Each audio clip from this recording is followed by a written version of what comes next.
Alamos. Mike Houts couldn't make it. He had some other NASA commitments tomorrow that wouldn't allow him to travel today. But I'm actually real close friends with Mike. I've known Mike a long time. We worked together at Los Alamos for about 5 years before he went to NASA. And he went to NASA about 3 years ago and has been pushing space vision systems really well within NASA and getting NASA management sold on the idea. So I'm going to talk mostly, what presentation that he sent me and throw in a few of my own things, but generally talk about the current state of space vision systems and what research and development is going on right now. I'm not sure what the technical level of the audience is. We're more used to giving talks at engineering conferences, but to distinguish, really, we try not to say space nuclear power because that's very broad. It could include radioisotope fission, fusion, even antimatter that you could put under that same hat. So we're really referring to space fission systems, where an RTG, or radioisotope system, looks at decay of some isotope. All systems flown today, I believe, use plutonium-238 because its half-life is just right. It's pretty easy to shield, and where you just wait for the decay of plutonium and get out 5.6 MeVs per decay, and that comes out to a power density of 0.5 watts per gram. So it's a real reliable source. Established technology, been used great, very safe. They developed very good casings for this stuff. And so it's a nice technology, but it's limited in its power density. You really can't get beyond this point, even if you had engineered the perfect system. So it's a dead end for higher power missions because it becomes too massive. It still is very valuable for lower power missions or for heating a spacecraft and such. But what we're talking about is our fission systems, where you take a heavy atom, and if it encounters a neutron, there's a chance it's going to split up as it becomes unstable. So you get two fission products, and we call them a product nuclei, and a bunch of neutrons off, and that's how you can get your chain reaction going. As long as one of those neutrons hits another U-235 and causes fission, then you've got a critical system, and you're producing energy. And there have been lots of U.S. programs in fission systems over the last 50 years. Unfortunately, only one has flown STAMP 10A in 1965. The Soviet Union flew about 30, most of them via Gorsat, very small power fission systems, and two Topaz systems, which were higher power. If you look at the past of why we haven't made a lot of progress in fission systems, the main thing is just every program the U.S. has attempted has really become too expensive or dragged on a little too long. And if you go through, I guess I have a chart later on, Mike does something, what systems have been proposed. And usually it was a case of trying to extend the technology too much, trying to do too many things for too many users. And so that's what we're trying to avoid with the current program. It's the nice thing about fission is it's got a very high energy density. So if you can engineer the system well, you can produce a lot of power for a small amount of mass. And this is an example of what a space reactor might look like. And here we would have all these pins would be fuel pins that have uranium in them. And so you would, as a fission took place in one of these pins, you'd get neutrons bouncing around the system. And this is a neutron reflector that reflects a certain amount of neutrons back in to try to keep the reaction going. This is a control drum. So this is a neutron absorber. And that's how you control the system and keep it so it's producing power at the level you want by turning these drums. If they're turned all the way in, this neutron absorber is going to soak up enough neutrons that you're not going to be able to keep your critical chain reaction going and the reactor won't operate. And so that's basically the gist of it. Fission is a very simple thing. You just have to put a certain amount of material in the right geometry and you'll get power. We know that. We've demonstrated that for 50 years now. So it's an engineering problem. It's easily solvable. It's not any unknown quantity, and there's issues with it that I'll talk about in a second. And again, this demonstrates the energy density thing. If you take one coffee cup versus of uranium-235 metal, that equals the energy of 50 giant space shuttle engine tanks.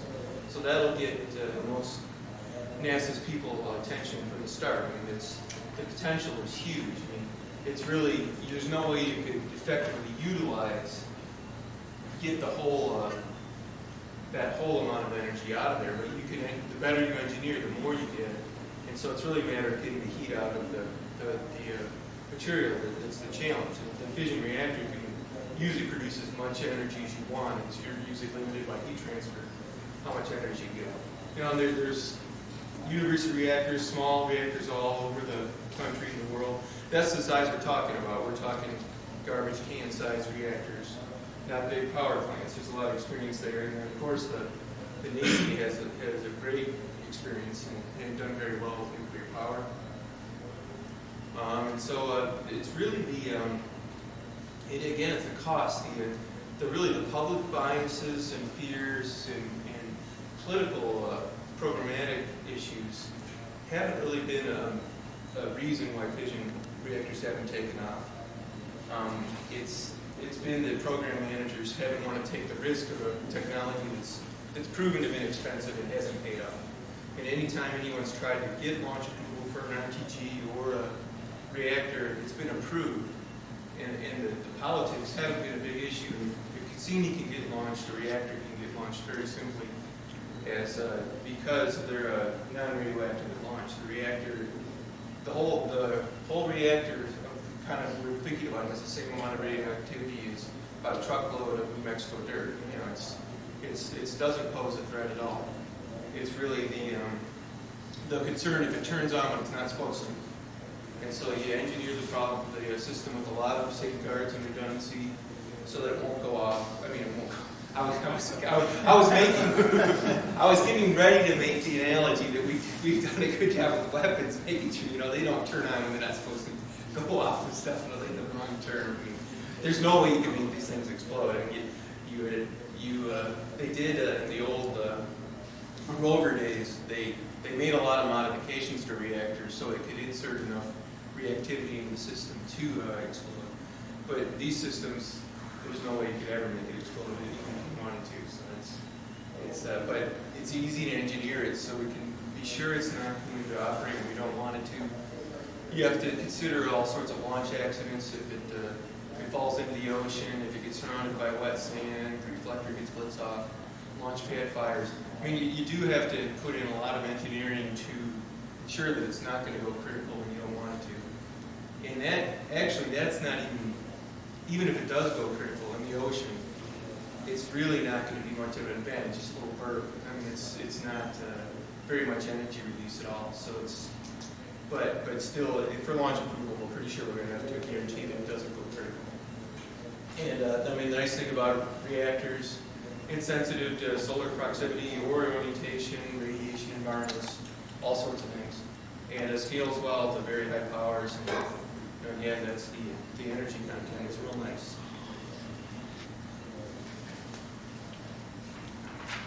This is kind of a list of most programs that have been attempted. And it's a long list where a lot of good technology has been developed. But again, SNAP is the only system that ever flew in the United States.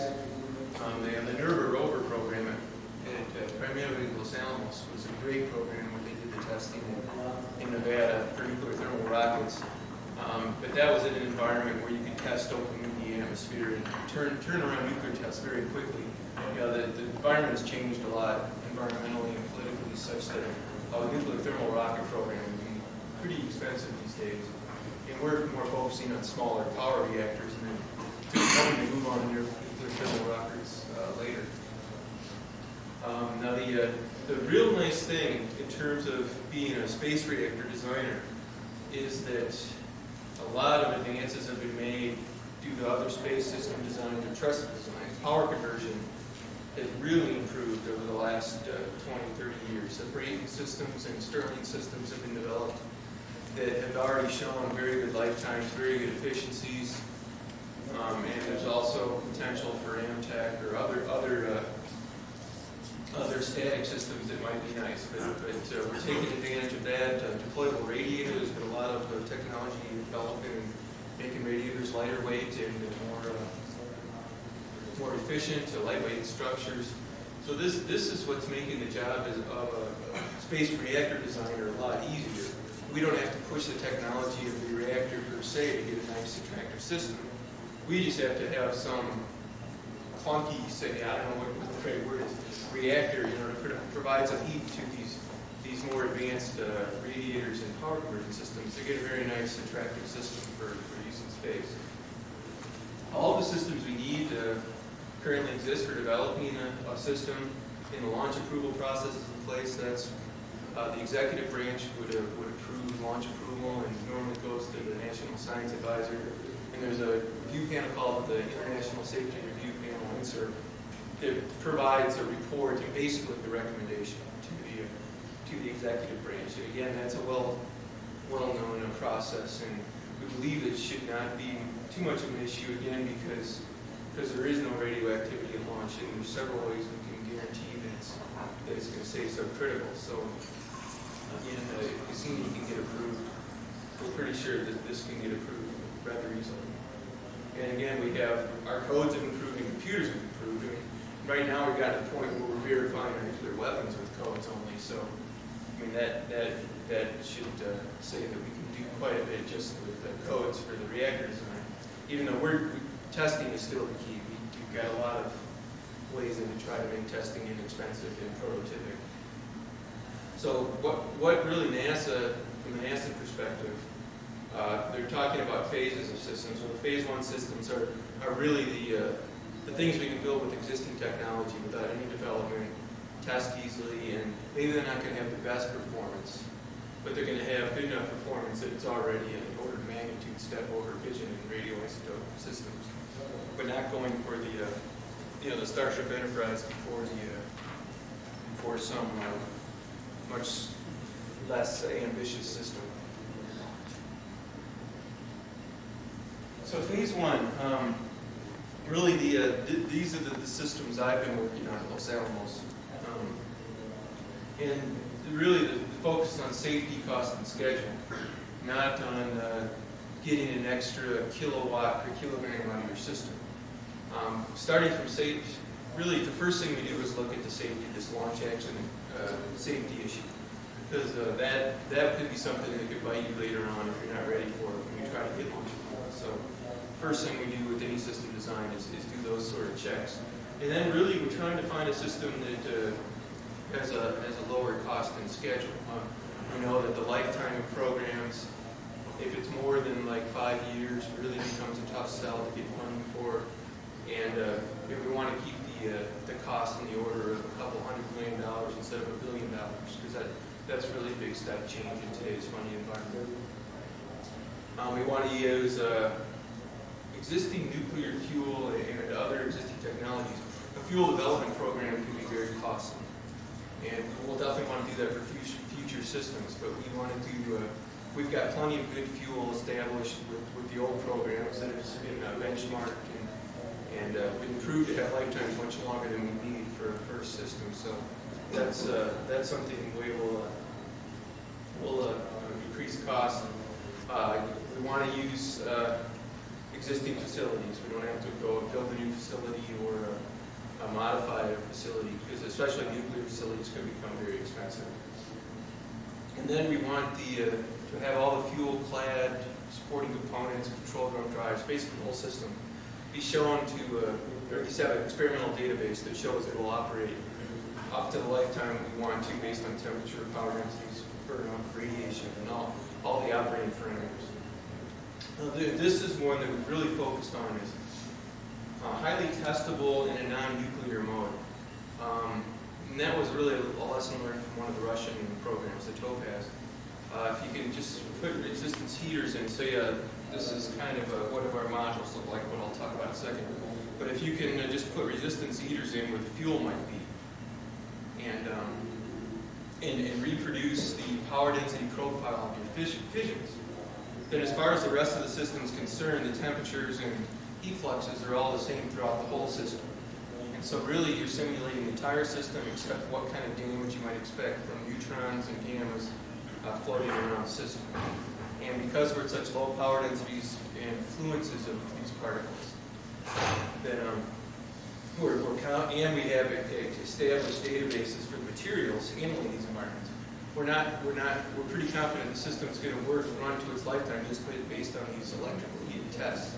And so you can do all your development of your entire system with the electrical heated tests and do a lot more tests because it's orders of magnitude cheaper to do electrically heated tests than it is nuclear ground tests. And so this is really a way to cut the cost and increase the reliability of the system. And it's even a bigger point, I believe, is that you can test your actual flight unit out. If you can test the system prototypically with resistance heaters, you take your actual flight unit at the Cape, give it a full shakedown and test with your resistance heaters, make sure it all works. For other kinds of reactor systems, you might, in order to know the system works, you might have to turn it on and run it at full power, which then it becomes radioactive, and then you can't really launch it anymore. So it's got to be a system where you can do the electrical heated testing, where you can really test the flight unit before you can launch. And also, we want to do a lot of technology development before we even try our first nuclear test to prove out the system's going to work. And we've done a lot of that already, so that you're not going to make a big investment before you're confident the system's going to work. And of course, there's tons of missions. I think I got a slide on that next. And then almost everything you develop in the phase 1 system will be tractable to phase 2 and phase 3 systems. It's really just getting the technology going, getting used to dealing with higher energy densities. A phase 2 system would be a nuclear thermal rocket, similar to what rover Nerva technology was, and maybe a little higher performance, or power reactors up to the several megawatt class, maybe up to the 5 megawatt class that could be used to drive electric thrusters for a manned Mars mission. A friend Chen Diaz at JPL, one of the astronauts, has proposed this manned Mars mission that uses nuclear electric propulsion with his Vasimir plasma electric propulsion system. So here you might have to develop some fuels, construct some pretty costly facilities, and then show whether you could perform a full ground test is going to be a big issue. But once you've established that fission technology is as great as we all say it is, and used it in space, then this isn't too ambitious to expect the funding to increase at this kind of level. And then further down, you can still use fission for some really high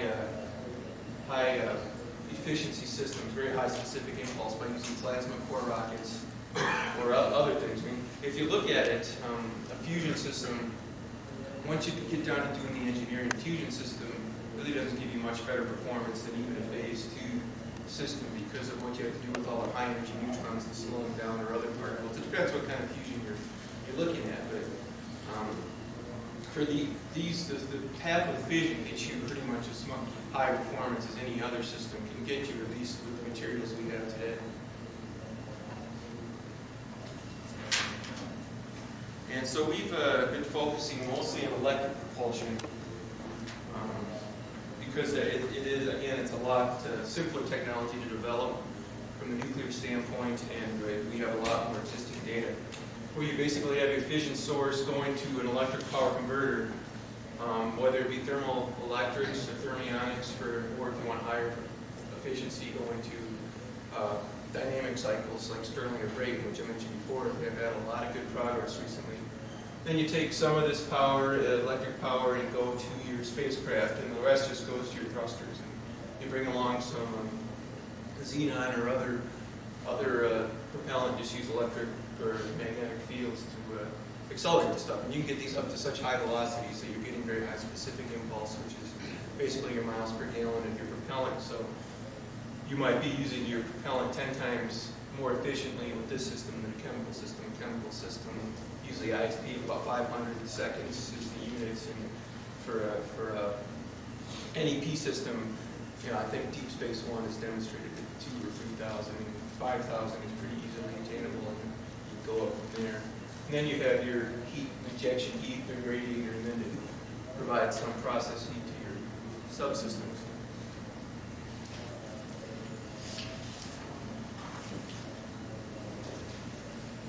And it's pretty, it becomes pretty obvious that outer solar system missions, will have to be nuclear powered, whether it's fission or radioisotope.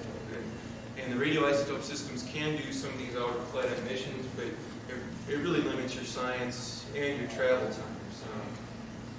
The difference between the Pluto Kuiper mission, for radioisotope system, you're generally going to have a 30-minute flyby to try to get as much data as you can, as opposed to a fission system where you can go into orbit around Pluto as long as you want with lots of power to get good data. And of course, it can provide a lot of energy to the payload besides the transit time. Fission, a fission electric propulsion system could completely eliminate the need or the requirement for RTGs. There's still lots of places you might want to use a radioisotope source, but there's a lot of questions on where we're going to get future radioisotope material.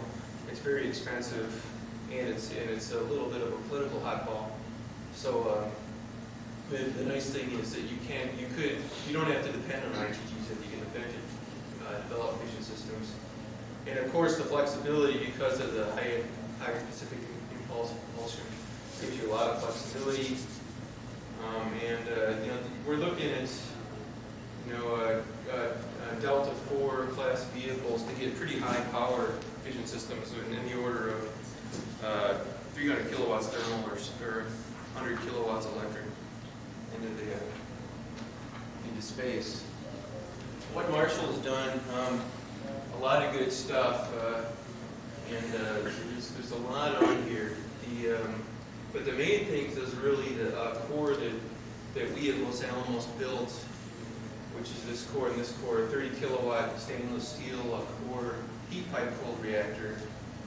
And I'll go into that in the next slide. But they're really going along the path of demonstrating the technology as much as possible, where we built this core, and then we attached a Stirling engine to it, and then now it's a JPL, and they've got it set up with producing electricity JPL. They're just waiting to attach a spare Deep Space One ion thruster to it. So it'll be an end-to-end demo where the resistance heaters, which are being plugged in at the end of the core, are simulating the fission energy. But again, as the rest of the system is operating, it doesn't care.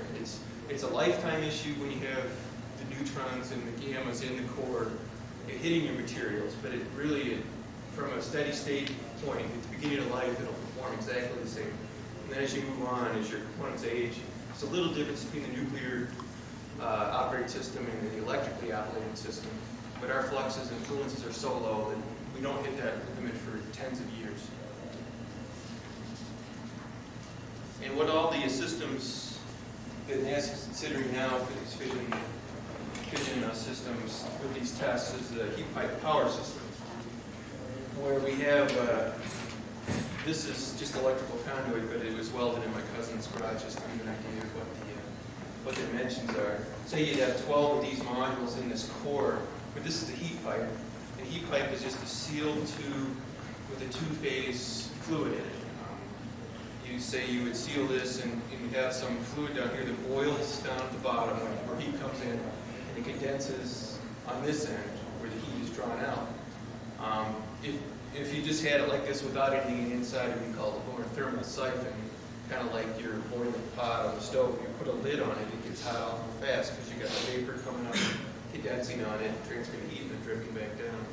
In a heat pipe, what you have is a wicking structure, which uses the viscous or capillary forces of the fluid that'll draw the fluid. You can run it like this, and the wick will draw the fluid back up to the evaporator region where the heat comes in, and then the vapor will travel down here and condense, where you have some kind of cold surface drawing the heat out, which is your power conversion.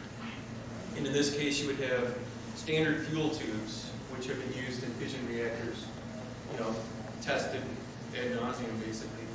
And so you would have fission fuel in these tubes. The fission energy would be produced and it would be transferred to the heat pipe, which you take it out to your power conversion. So it's pretty simple. This is about the actual size of one of these modules. This is about this is the actual size of one of our cores, and this is actually a bigger core. This is a core that's designed for the Mars surface, which uses stainless steel just so it, in low temperatures so it can operate in the Martian environment. And this is the actual size.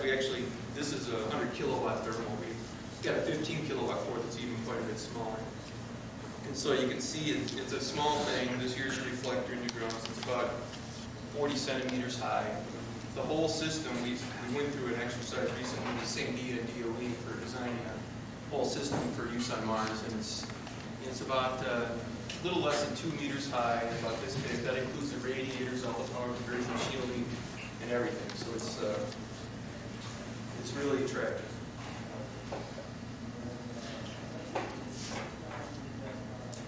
And just a few attributes of the heat pipe power system is, we're again to emphasize the safety. We're essentially non-radioactive launch. Somebody told me not to use virtually because then it's more into the computer domain.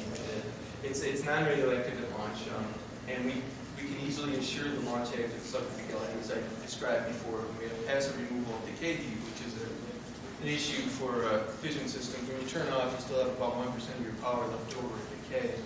So the nice thing about the heat pipe system is it'll move that out. Reliability, we're a simple system. All our coolant is sealed in these heat pipes, which is a real simple system with a real simple weld on the end. So you can make these heat pipes very robust. And so that's real nice. And modularity also will help reliability. And so there's no single point failures in the core. That'll depend how you link your power conversion, whether your whole system is completely redundant or you might have more single point failures. And the heat pipes and fuel pans we looked at have all operated for much longer lifetimes than what we need in the system. And again, the system designed with the testing, electrical testing, is great for the development testing and testing of the flight unit, as I talked about before. So at NASA Marshall, the first thing was the Safe 30, which I mentioned before was the core that we built at Los Alamos, that stainless steel. And they used that to develop the system and prove that the heat could go from the fuel pins to the heat pipes. And then the end-to-end demo, as I described before, is going on at JPL as we speak. So a lot of good lessons learned here in terms of testing and how the advantage of the quick turnaround of electrically heated testing really pays off. And the next thing they're looking at is the Safe 100. And again, that's another stainless steel core with more heat pipes. That's actually this core right here is what they're going to fabricate next. Actually, they're going to build this one, not Los Alamos. And again, the core is just held together with some belts, and then you just put the resistance heaters in the end, and hopefully get your power out attached to something where you can use it usefully. And this is the actual. This could be used as an actual flight unit, but most likely you'll gain improvements from this electrical testing and move on. One of the more controversial approaches, at least within the engineering community, that Marshall Space Flight Center is looking at is in-space fueling. The reason it's controversial is because technically it's no better than other ways to ensure you're subcritical during launch, but optically it's very nice. And it does actually provide a little more safety than other systems. But what you do is basically launch the system with the fuel in a canister off to the side of your reactor. And then when you're in orbit or wherever you're away from Earth environment, you fit it into place, and the fuel is inserted into your cans. And this is real nice because this canister can be designed very neutronically robust, or whatever you call it, so that if you do anything to it, it's not going to go critical. You put a lot of poisons in there. And also, it can be structurally fortified so that this canister can survive re-entry. And from a non-proliferation safeguards point of view, pretty much consensus that the desired approach is to have all the fuel come in intact in one place, so you know where it is. And whether it falls into an undesirable country or not, you know, that's still an issue, but it's better than having it scattered around or not really knowing if it evaporated or when it came in. So, you know, this basically comes down to reliability question, is if you can insert the fuel, and because it's not going to work unless this fuel mechanism works, and also press it in, because some people feel if we do this on the first mission, we'll end up being caught into requiring to do it for all missions. So those are the real two big drawbacks, and NASA is putting some money into doing a demonstration with this in-space fueling. But again, it's real easy to make these things safe in a way where you can just put neutron absorbers in the core and it falls into water. You get what you call a spectral shift, where the neutrons become thermalized, and it shuts down because of your absorbers in the core. So there's lots of ways you can do that, but that's one of the options NASA's looking at. So the last slide is really, again, what the really goal of the overall NASA program is. We start with these phase 1 systems, about 10 kilowatts up to 500 kilowatts is about the range we feel you can get to with their existing technology without any technology development and existing facilities for testing and all that. And so, you know, that can be used for all sorts of great missions. Basically that could be ready really 5 years from now if we really wanted it. And so we're looking at about this time frame where we can start using these systems, and they'll be useful, you know, for a long time because they'll provide nice amounts of power to the whole mass. Phase 2 systems, again, like the nuclear thermal rockets, with ISDC up to 950 seconds, and power is up to 100 megawatts. You know, maybe it could come on about 10 years later for manned Mars missions, because that's, I mean, this right here gives us the power we need for ground power for manned Mars missions. So we've got that taken care of. And then, I mean, this schedule is more of a projection rather than how fast we do it, because we could cut each of these times in about half. But and now we're talking about the technology to give us rapid transit times to Mars. The astronaut corps is all very, well, not all, everyone we talk to has been very supportive of fission power because it will improve or reduce the risk of their mission by quite a bit. And then farther out, we have concepts where we can really get up to high performance systems. But you know, NASA's putting some effort into that, but mostly we think it's wise to look at the near term right now, get something going instead of trying to spreading our resources out and looking at all these advanced concepts when none of those steps have been taken unless we get the first system up. And that's it. Are there any questions? This refractory metal will melt the bottom temperature 3,000? Yeah, well, 3,000 Kelvin. So 4,500. Any other questions? I just want to mention that this is sort of the history of your program. I didn't see Timberwind 1, Timberwind 2 in there. Yeah, and Roger, I don't know if Roger's still, but he's still at the other section, but he could talk about that. It's, it should be on that list. I mean, this is a NASA list, but yeah, you're right, they don't have it on here. But it used a different geometry, and I was wondering if you have any comments about that geometry versus the linear hidden geometry. Oh, it's just, I mean, the power densities you're trying to achieve were astronomical, like 20 megawatts a year. And that's the only way you can do it.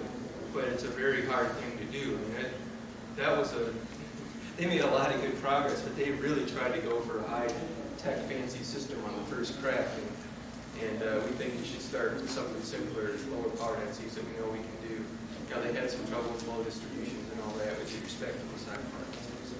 That's like what I would call a phase 2 system that we know we can do. It's just to develop that system is a little bit risky in trying to program it.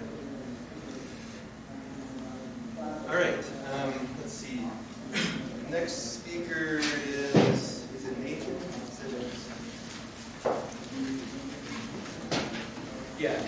Titus. He's a program manager of the Military Spaceplane Technology Office, and Space Vehicle Director at the Air Force Research Lab. He received his master's and PhD from the Air Force Institute of Technology and an undergraduate degree from the University of Washington. He'll be speaking on space maneuver vehicle concept and development of hydrogen peroxide propulsion technology. Well, as I said, I'm Nathan Titus. I'm going to be talking about what we call the Advanced Reusable Rocket Engine Program, which is in support of the Space Vehicle and Military Spaceplane.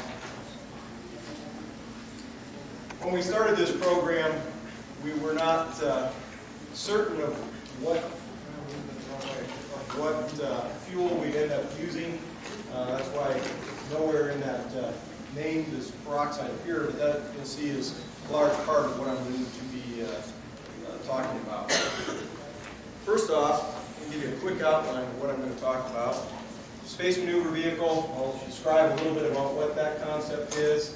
Then I'll talk about what the goal of the engine program for the SMV is, why we chose to use hydrogen peroxide, and some of the challenges that we expect to have in that program.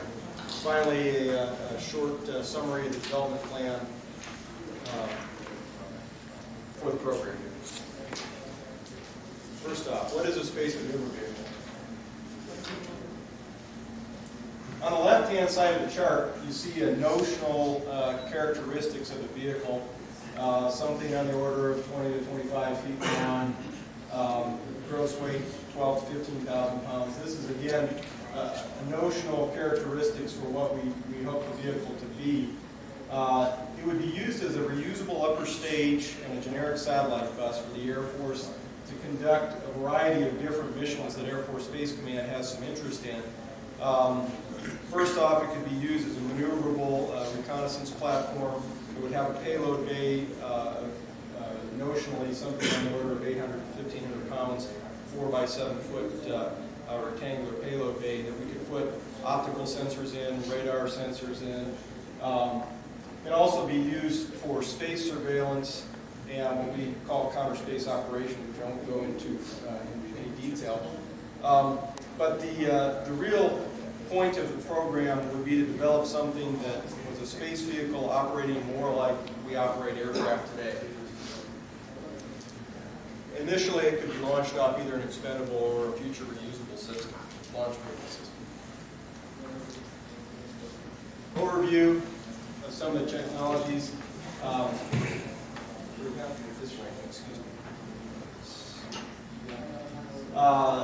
There's really a bunch of different things that we have to work at to get the vehicle to have the payload and the Delta V capability on orbit. All those things you saw in that notional characteristics is not going to be particularly easy with current technology. We need improvements in the composite tank structure and the composite structure of the vehicle. We need to develop better thermal protection systems, something that is reusable, and we need to get the weight down on those. Also, the propulsion system, we want something that has got a long life. We want something that's near enough term that we're talking about chemical rocket systems. Something that we can turn around quickly. And really where I'm going to spend most of my time is talking about propulsion, because most of these areas are actually being looked at by NASA under the X-37 program. And although there's been some bad news for that program in the last few weeks, we're still hoping that it'll go forward.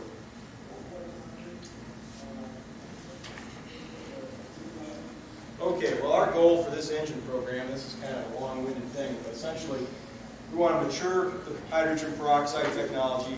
We want to push to 98% peroxide propulsion system to support the Air Force's future needs for something that's highly maneuverable on orbit and can stay there for up to about a year. Similar to the missions that we talked about for a space maneuver vehicle. Again, I think I just mentioned why are we looking at propulsion as opposed to any of those other technologies that were listed. The money that we have for this program came from congressional ads that were earmarked for development and acquisition of an X-40 flight test article. And that was something that looked very much like that picture of the SMB that I put up there. Unfortunately, as Congress often does, they earmark funds and then don't give us enough to do the job they tell us to do. We did not have enough money to build the entire airframe, but it did give us critical mass to develop an engine program. We may not get all the way through it unless future funding comes in, but we're going to get started in a meaningful way. Really, the engine is key to the SMB's usefulness. If we don't get enough delta V crammed into the system, then the whole concept of having a maneuverable vehicle on orbit is going to fall apart. And so that's why really pushing the engine up is something really important to what we need to do. Now, we heard earlier how you mentioned 500 seconds as a reasonable goal for chemical rockets. I'd love to have one of those. That's maybe capable with LOX and liquid hydrogen. Unfortunately, you have to carry along cryocoolers and other neat things, heavy insulation, if you want to put that system in orbit and leave it up there for a whole year or so.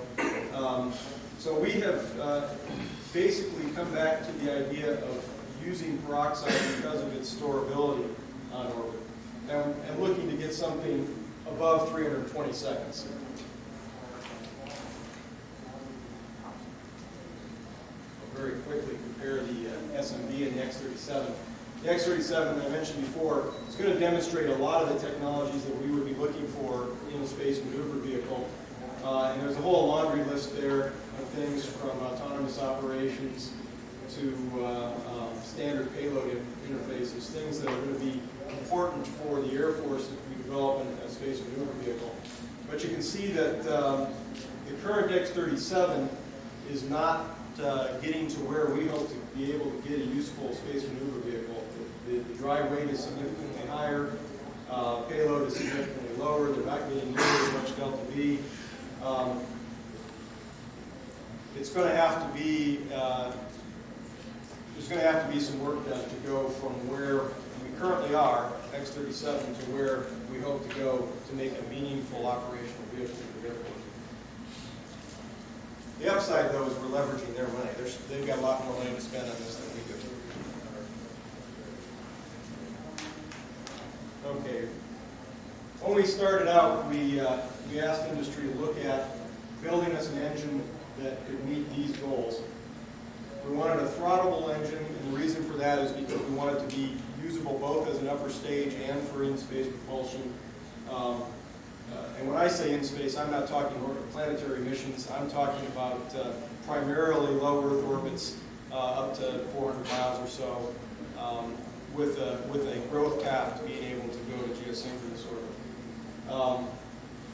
We want to be able to operate this thing for something on the order of 20 sorties before it had to be overhauled, get at least 320 seconds ISP, be able to restart it on orbit, it's storable for up to a year, looking at high operability, and at least for this thrust class, a reasonably high thrust-to-weight ratio. Now, 50-to-1 isn't anything to brag about on some systems, but at 12,000 pounds thrust, that's a reasonable goal. First thing we did is say, what propulsion do we use? There's been a lot of debate over the last few years within the Air Force, and the contractors, the wrong way, and the contractors that we work with over what fuel an SMB should use. The space shuttle uses NTOMH for its on-orbit maneuvering system, and it's worked fairly well for them. But they even have looked at the operability concerns. NTOMH is highly toxic. It causes a lot of extra work on the ground in turning around the space shuttle. In fact, they have to remove those engines and take them to a separate facility. We were hoping to get away from that, but we really wanted to let the industry guys, the contractors, tell us what made sense. And so they looked at a variety of issues. It finally came down to that there is a slight advantage to using peroxide because it's got a higher density impulse. We can keep the vehicle a little bit smaller. We can use the peroxide in a monopropellant mode, which reduces the number of fluids. Because it's non-toxic, we have a better operability and maintainability situation. Life cycle costs are lower. Again, some of the drawbacks of the primary alternatives. First one was the NTOM, which is what we know right now. But it's fairly expensive to maintain and operate that system. With LOX hydrogen, we have a problem with storing those the LOX on orbit for that length of time. And even if we solve that problem, we end up with a larger vehicle for the same LRB and payload, which means that your lower stages are going to have to be larger, and that ends up being a more expensive system to get to orbit. So all the contractors end up choosing peroxide and some hydrocarbon like kerosene or RP1, JP8, something like that, as the propellant. So what I'm going to do now is go through a little bit of the rationale for that. Here is a chart showing the specific impulse and the density impulse of each of the leading candidates. You'll see that we've chosen the lowest performing fuel on the specific impulse side, which seems kind of strange because that's always the first criteria that people look at for a rocket engine, saying, what's your ISP? We chose the lowest one. In fact, though, you can see that the variation, now this assumes 98% peroxide system, the variation is not too great between the three systems. And then if you turn and look at the density impulse, you'll see just the opposite ranking as to what is best, with peroxide having the highest density impulse, slightly lower for NTOMH and lower still for LOX. What this does is it affects the overall size of the vehicle. And you can see that NTOMH are about equal in most cases. It's really hard to see in this picture, but peroxide has a slight advantage in dry weight only. And the reason that that's important is because we generally look at dry weight as correlating to the cost of the development and production of the system. A little more specific information on the dry weight comparison.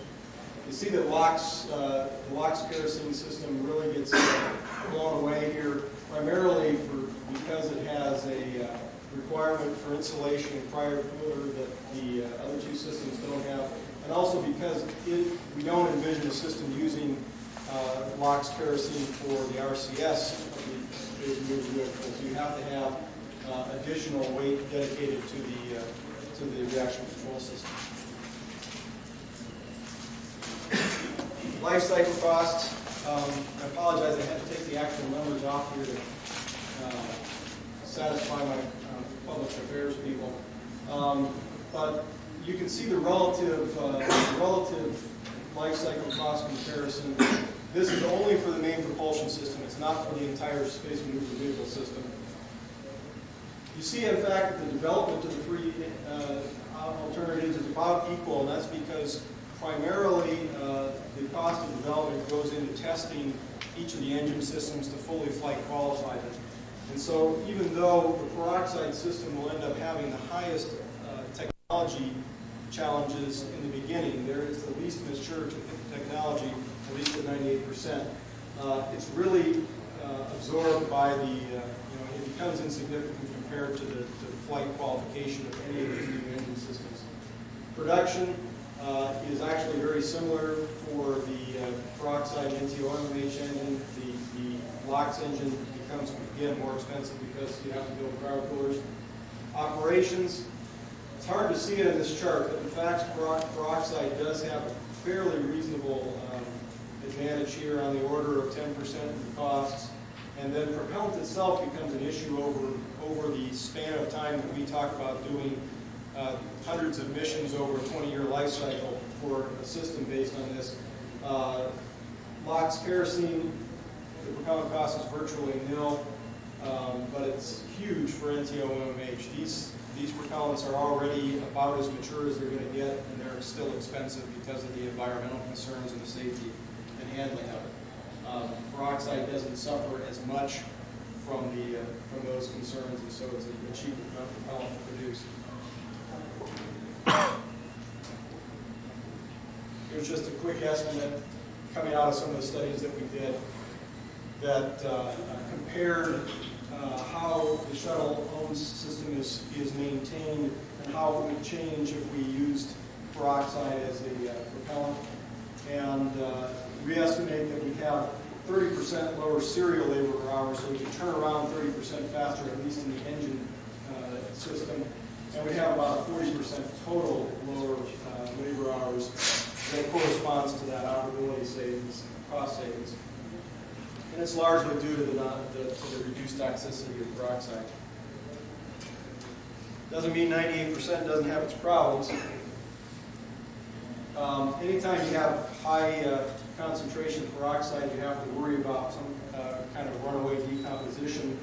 If you have contaminants in the fuel, you're going to get decomposition of the peroxide, and that can heat up the system, which makes the decomposition go faster. If you don't have the system vented properly, you could actually have some kind of a catastrophic failure. Almost everything catalyzes peroxide under the right conditions, and that's going to cause you problems. You probably are never going to replace hydrazine on expendable satellites with multi-year lifetimes. I don't expect to see geosynchronous satellites that are supposed to be on orbit for 10 years starting to use 98% peroxide instead of some kind of a hydrazine fuel, even if our program is successful. Certainly fire safety is a problem during operations. When you're turning around the vehicle, this stuff is non-toxic, but it's not completely safe. It very easily can cause fires if you're not properly trained. But the advantage, again, is that you don't have to wear breathing apparatus that you have to wear with NTO-MMH. You can just wear a splash guard and rubber suits. Also, I think I mentioned at the bottom of that one that there are some technology challenges, and here's a list of them. The three areas that we're going to be looking at the hardest in this development program is a long life catalyst bed for 98% peroxide.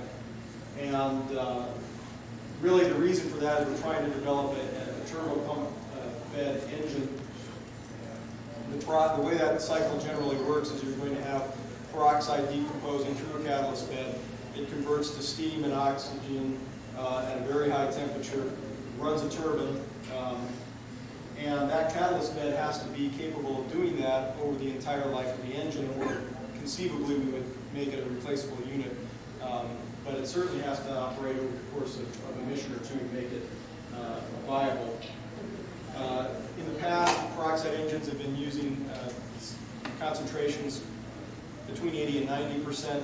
Decomposition temperature is much lower. The materials are not as stressed as they would be at 98%, but we're going to get cat beds where if we used 98% in older cat beds, we would melt the cat beds over a very short time. So what we're looking at is what kind of materials can we use that are going to withstand the higher temperatures and can withstand it over the course of the life of the engine. Another very important area, and perhaps the most important area, I might add that in the cat bed area, NASA Marshall has funded some research over the past few years and has actually made substantial headway in identifying 98% compatible cat beds. What remains to be done is proving that they can withstand the lifetimes that we're interested in. And that's where the bulk of our funds are going in the program, is just validating some of the solutions that are already out there. The other area, I'll go to the middle one, is high temperature corrosion resistant turbine materials. Again, I mentioned that in the engine cycle you have peroxide, very hot steam and oxygen running into your turbine material, into your turbine blades. So you have a very oxygen-rich environment. It's very hot. Right now, using traditional turbine materials, we're afraid that we very quickly eat our turbines up. So what we're trying to do is identify materials that would withstand that environment over the duration of the vehicle that we're looking for, the duration of the engine. And we're going to be looking at different materials, trying to categorize them, examine coatings for possible applications in the advanced engine. Last area here is the peroxide compatible combustion chamber. Problem area here is that because you have such a high oxidizer to fuel ratio in a peroxide engine, you can't use your fuel to cool your combustion chamber. You have to use the peroxide to do that cooling. And you're essentially running this peroxide through very small channels around the combustion chamber at very high temperatures, which is almost a recipe for decomposing peroxide. You want to therefore build your system in such a way that you don't prematurely decompose the peroxide in the cooling channels. You want that to happen in the cat bed, and you want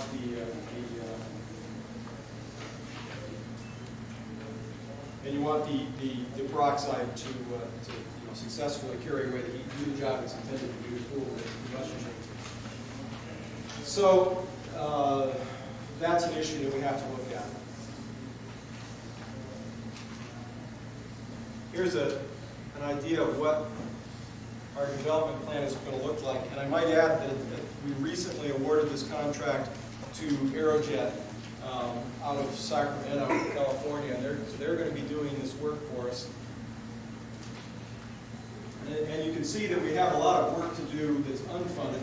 About the first 18 months, what we're calling the basic program is funded from a congressional ad funding, which means it's year to year, essentially, whether we get more funding. This is not built into the Air Force's master development plan. Air Force Research Lab does not sink its core funding into this area. We rely on these ads to make this program work. But what we're going to be able to do is a lot of the development, technology maturation, particularly those three areas that I just mentioned on the previous slide. And then if we continue to get funding in the later years, we'll go ahead and build an integrated engine system and test it. It won't be fully flight qualified, but it will be a good step in that direction. Some of the risk areas.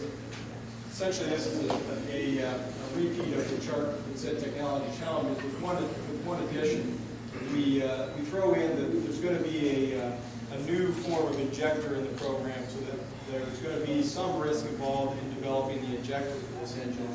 But other than that, the cat bed, again, is medium in the sense of it. For an AFRL program, it's medium. It's still a fairly risky procedure if we were trying to build these things to fly in the next couple of years. But again, that's going to be primarily validating some solutions that come out of NASA Marshall. And then the turbine materials and the chamber materials are still very high risk. Just to summarize,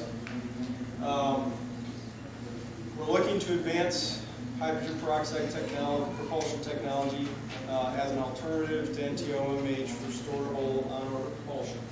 I think that we're going to get lower life cycle costs ultimately, improve the operability, perhaps keep the vehicle size down, although I don't want to overemphasize that side because you saw my chart that showed that the density impulses aren't that different between the peroxide and the NTOMH systems. Challenges, cat beds, turbine materials, chamber materials. We have a funded program to address those challenges, but do not have a funded program to get to a complete flight weight and flight qualified engine. Any questions? Yes, sir. Got a bunch. Let's start here. What do you anticipate launching the SMB? What's this all about? Well, I knew we'd end up getting questions about the SMB. Let me reiterate that the SMB is a concept. The Air Force has not completely decided that it's going to go and build an SMB. If it were, we'd have to look at a lot of different launch options. In the early days, we may be talking about launching off an expendable. That would be one site. If we go forth and build a reusable system, that may be an entirely different site. So it's really hard to answer that question. Let me go back here from far back. Yeah, I got a fundamental question here. Okay. Given the high level of technology challenges that are not, well, the directly propellant rated you need, you've got high risks with your throats, your injectors, your chambers. Did you incorporate those risks into your propellant selection? Because as far as I can tell, the key thing that drove you here was the cost of the propellant and the density-specific impulse. Well, in fact, It seemed to me that you would be driven to other potential solutions if you factored in the cost of development of those technology challenges. yeah, in fact, if you think about the goal of the research lab, it's really to develop alternatives that have potential. And in that spirit, we've looked at it, we've said, okay, there is a potential for cost savings here. There are technology challenges. That's exactly what the Air Force is trying to do, is see whether or not we can make those challenges, meet those challenges, make them go away, and achieve the lower costs that we would get if we were successful. Certainly it did, if we were closer to actually building an operational SMB, if the Air Force said we have to have one in the next 2 or 3 years, the answer may well have changed as to whether or not we want to invest any money in peroxide, because there are risks. We may not achieve the capability that we hope to. Now, again, looking at the industry, the one life cycle cost change, you saw that, in fact, it's the testing to do the flight qualification of the engine that's the most expensive, assuming that this initial effort is successful. I hope that answers your question. Let's see, I'm not sure what we're again. Was there any thought given to getting a leg up on the engine development by acquiring some proven technology from yield technologies at higher sale prices? There was some consideration. I think, and I hope I'm not mistaken when I say this, they were using pressure-fed engines, which don't get quite as high a performance.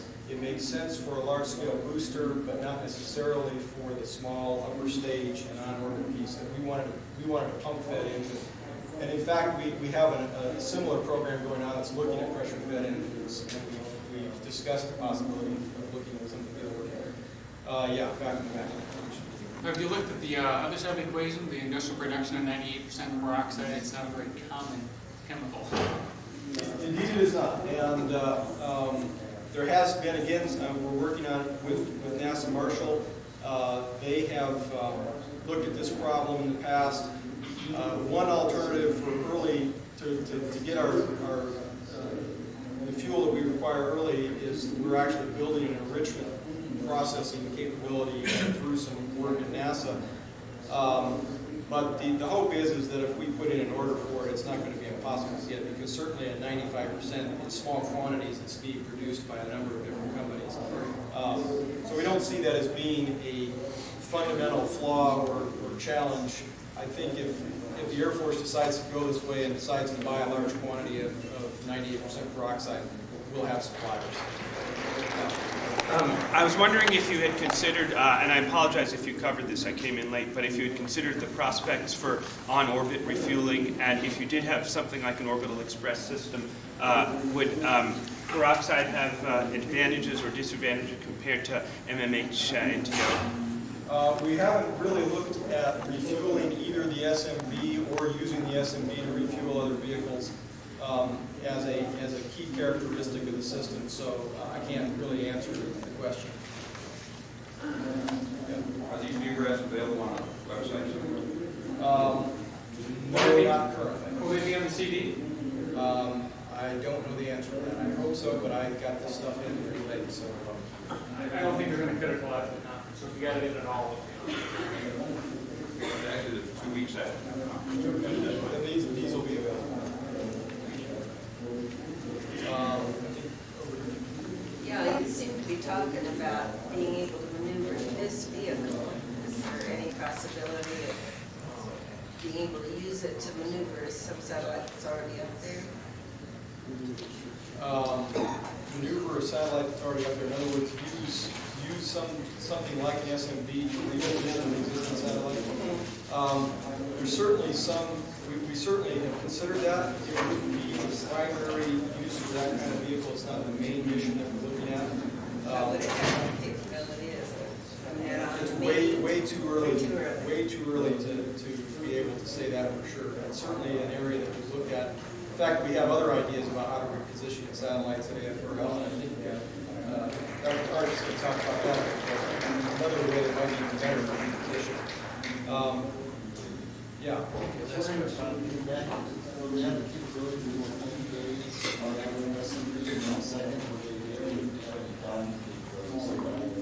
an SMB is an unmanned vehicle, so I'm not sure what you mean by EVA. No. This thing is completely autonomous. It's unmanned. We don't have a word for it. Don't have any requirement for men on an SMB.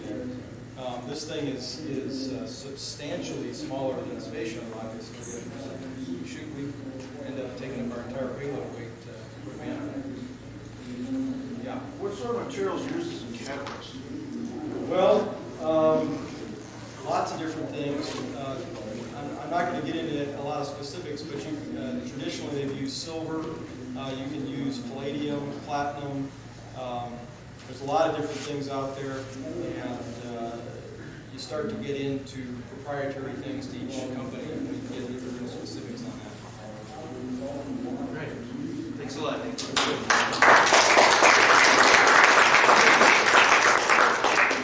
Our next speaker is Dr. Russ Partch.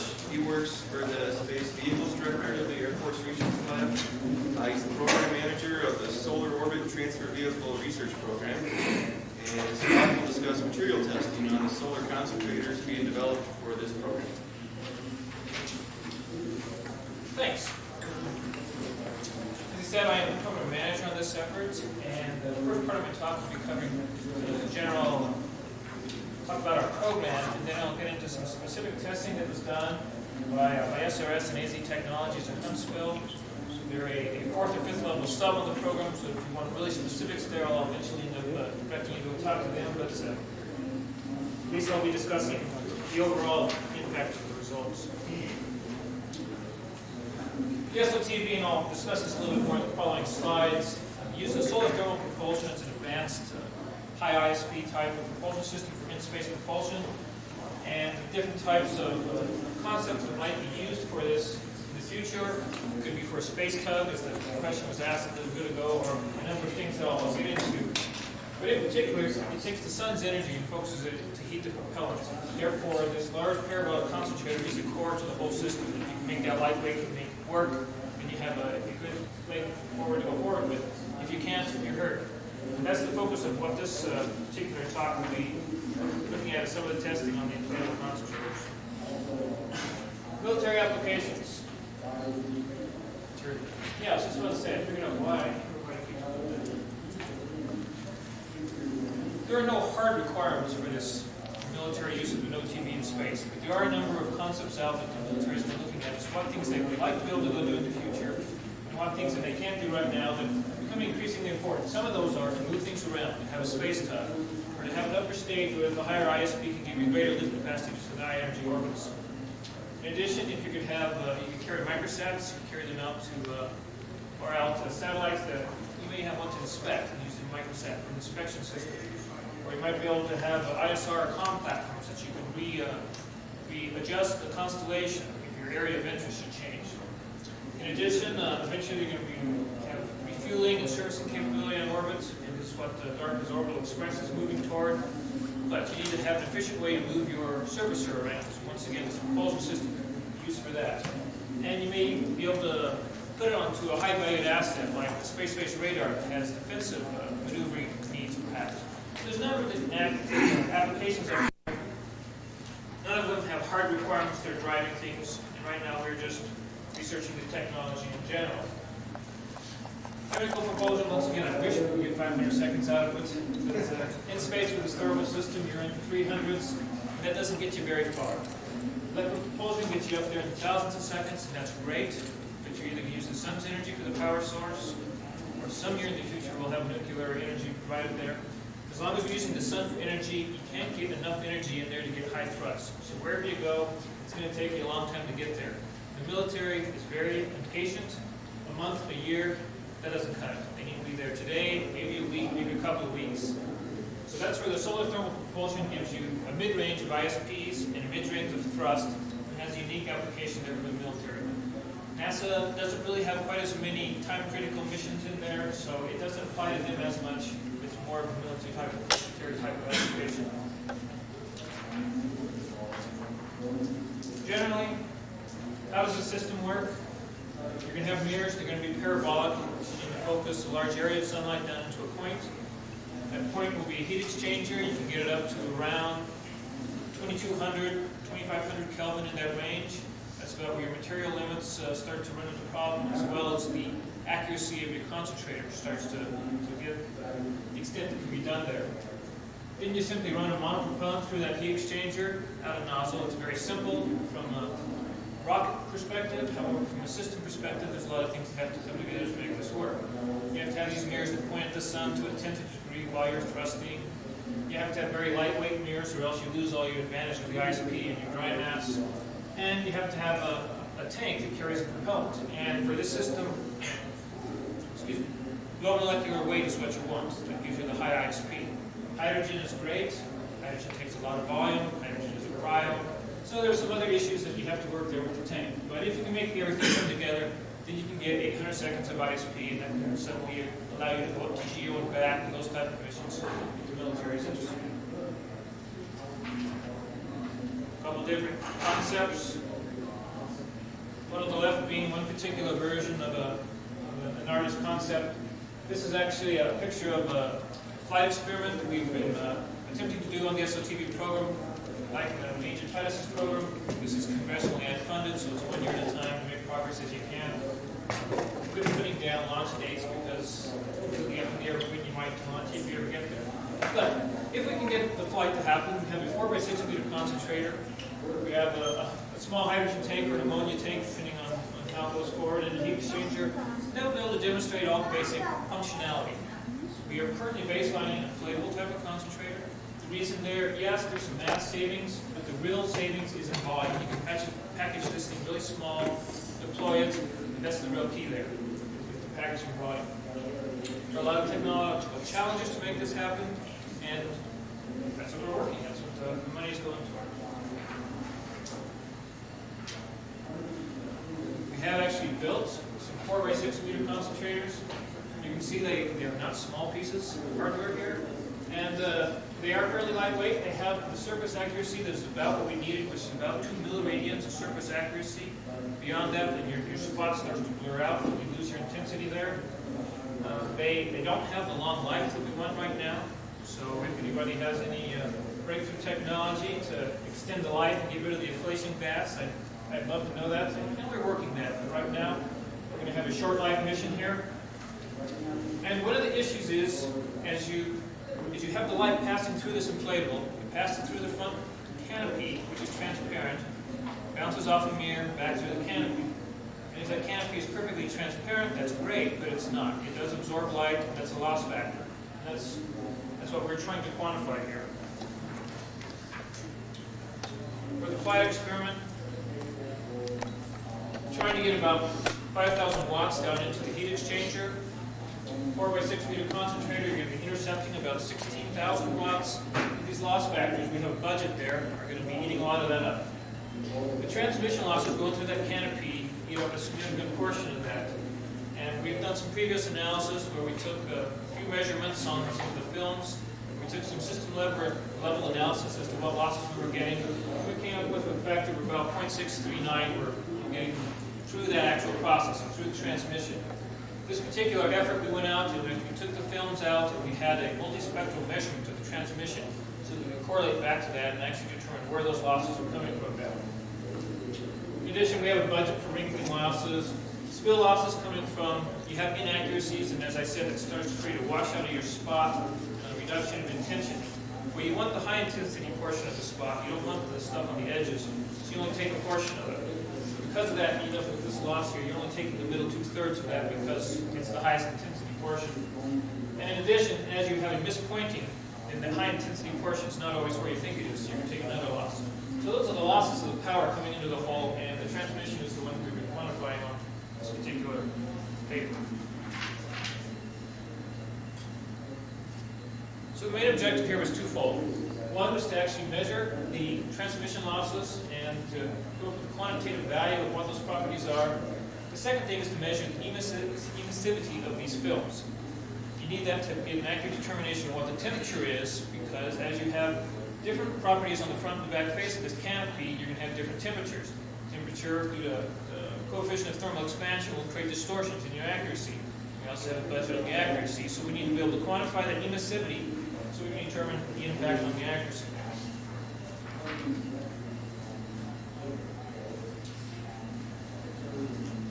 SRS Technologies, who's fabricate these inflatable concentrators. There's several different ways that they fabricate concentrators, some of which have been flight proven, and they're flying on the U-72 buses right now.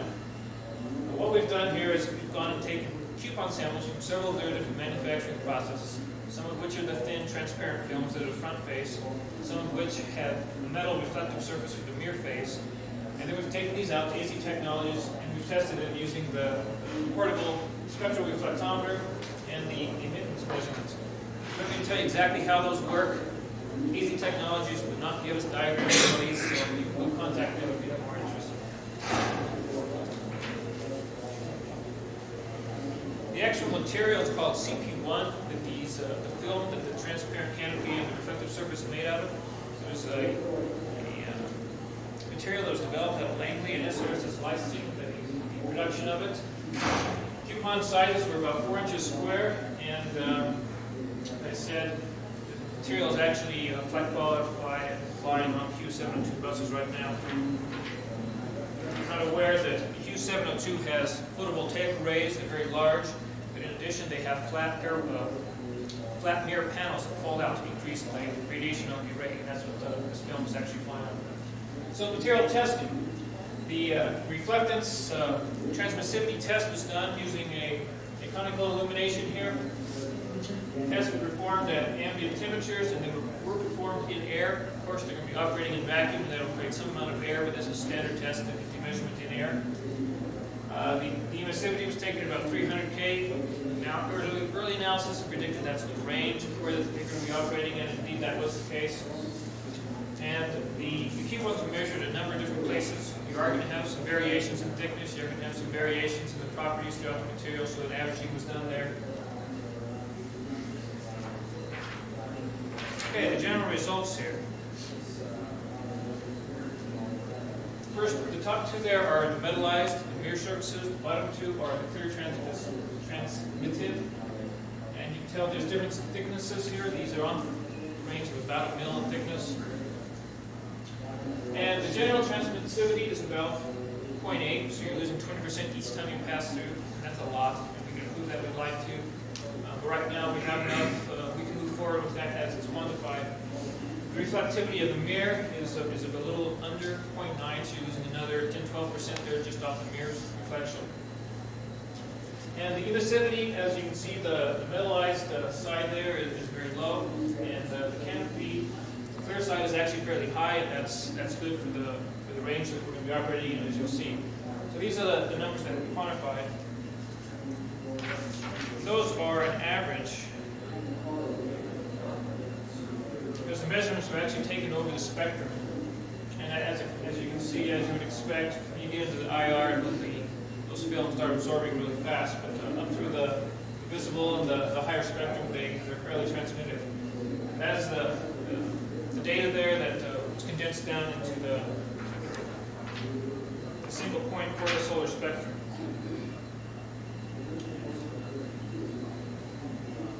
This is for the clear membrane, whereas the other is for the metallized mirror surface there. Nothing highly surprising there in the data. Just showing you that I didn't make these numbers up. So based upon the calculations there of the solar spectrum that's going to come through the canopy once, off the mirror, back up through the canopy, you pull those together, you come out with about 0.57, and that's below the 0.63 that our initial allocation had been. However, there is a reduction that, since you absorb a lot of the IR going through the canopy the first time, when you come back through the second time, you don't lose that again because there's none of that spectrum left. So there's about an 8% increase there that you can take on your total number. We verified this through some system level analysis, some previous efforts, that it's not quite that bad, and the actual transmissivity through those three passes is about 6.1. Which is a little bit below what our allocation rate, about 0.63. However, we had a 16% margin going in, so now we've lost 7% of that. We're down about 12% margin.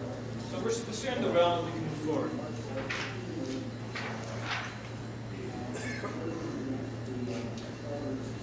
Which is basically what this says. Now, the coupons that were tested there were pristine pieces. They haven't gone through the whole sitting up on orbit, being subjected to UV, darkening, aging. So this is beginning of life type values. Now what's going to happen on an end of life? Some analysis, well, what's the sensitivity of these values to operation? And we'll get that a little bit later here in the presentation. There's also a numerical model that was done out of AFRL and Edwards, and they've taken some of these multispectral capability and they've done an analysis of what's going to happen. And these measured results were within 5% of that predicted capability. So those two, the analysis and the data here are going to be further collaborated back together to improve our analysis capability there. So the second piece of this work here was do a thermal analysis of the concentrator. Once you determine how much you're going to lose, and how much is going to be absorbed, and how much is going to be transmitted as you pass through this mirror, what are the temperatures going to be on the front face, and what are the temperatures going to be on the back face, so that we can determine what the thermal difference is and what the distortion is going to be. Two different view factors we looked at. One in geo, where basically Earth is not providing you any significant contribution. And of course, you're facing the sun because that's your mode of operation. That's what you care about. If you're not facing the sun, then you really don't care what the shape is. The second orientation that was looked at is when you were in Leo, and you have the Earth facing your concentrator, and the sun facing the concentrator, obviously one not blocking the other. But both on the front. That's your worst case scenario where you have the greatest flux of energy coming in from the front and the most cooling in the back. So those are the two cases that were looked at.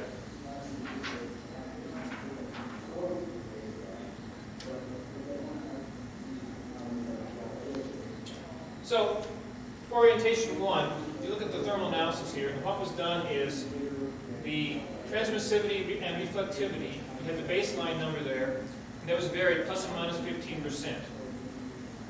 So the emissivity here for the three curves were varied plus or minus 15% from what was actually measured. And then we looked at and varied the mirror reflectivity and the canopy transmissivity from the baseline varied value over a range of values as to what might happen as you go through degradation through the life of emission. And this is the baseline measured pristine beginning of life area. And if you were to increasingly lose your reflectivity in your mirror, and if you were to lose the transmissivity in your canopy, what would happen to the temperatures? The first thing you know is your baseline is you happen to be pretty much where the temperature of the canopy and the temperature of the mirror surface are fairly close. So you're kind of where you want to be with respect to that emissivity values. However, as you start to degrade, that will start to open up. And you do have here 10 or 20 degrees Celsius, which is of some significance. You have to do some analysis, but it's doable. And the case is even better here on the transmissivity.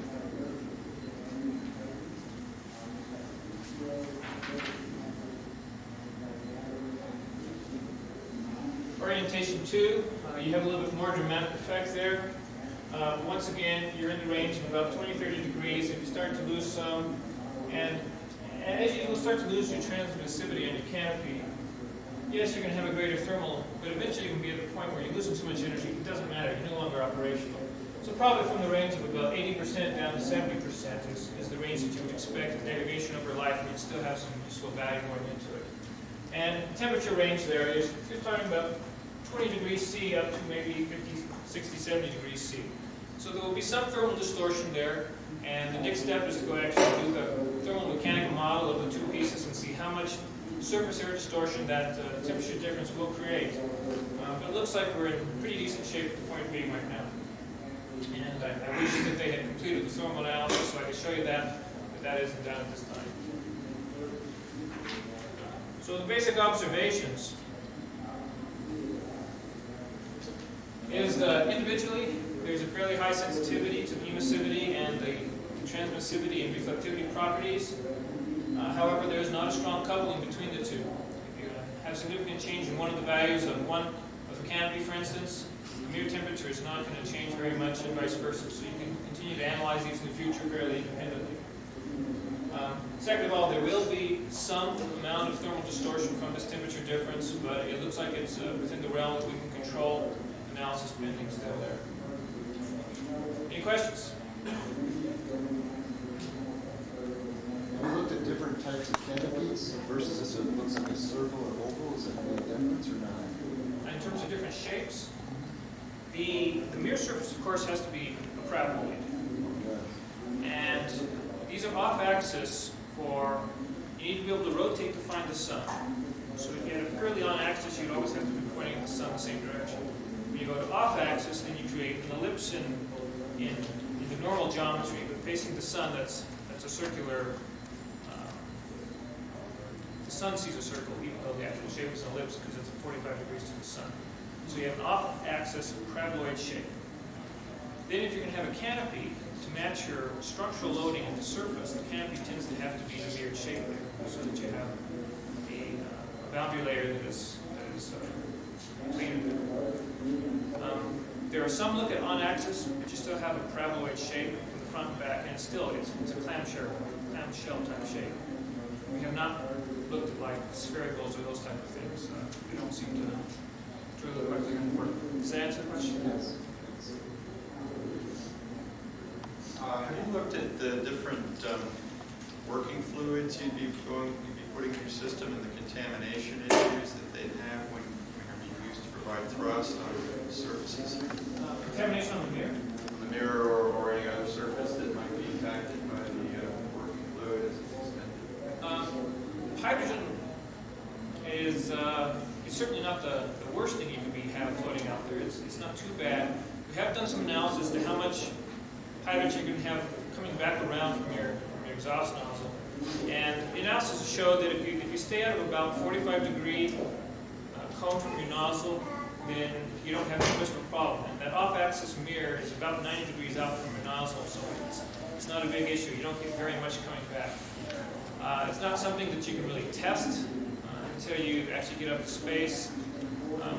These systems aren't exactly small enough. You can test them full size in a chamber. You can't exactly get sun into a vacuum chamber very easily. We have done some solar simulator testing, but it's not exactly the same. And in terms of, there are other propellants that are being proposed, one of which is ammonia, which is probably the lowest molecular weight, space storable, easily manufactured propellant, and that gives you ISDs in the low 400s, which is definitely an improvement over the chemical, but it's not up into the 5, 6, 7 that we'd like to get. But that's one option. We may do the space experiment with that.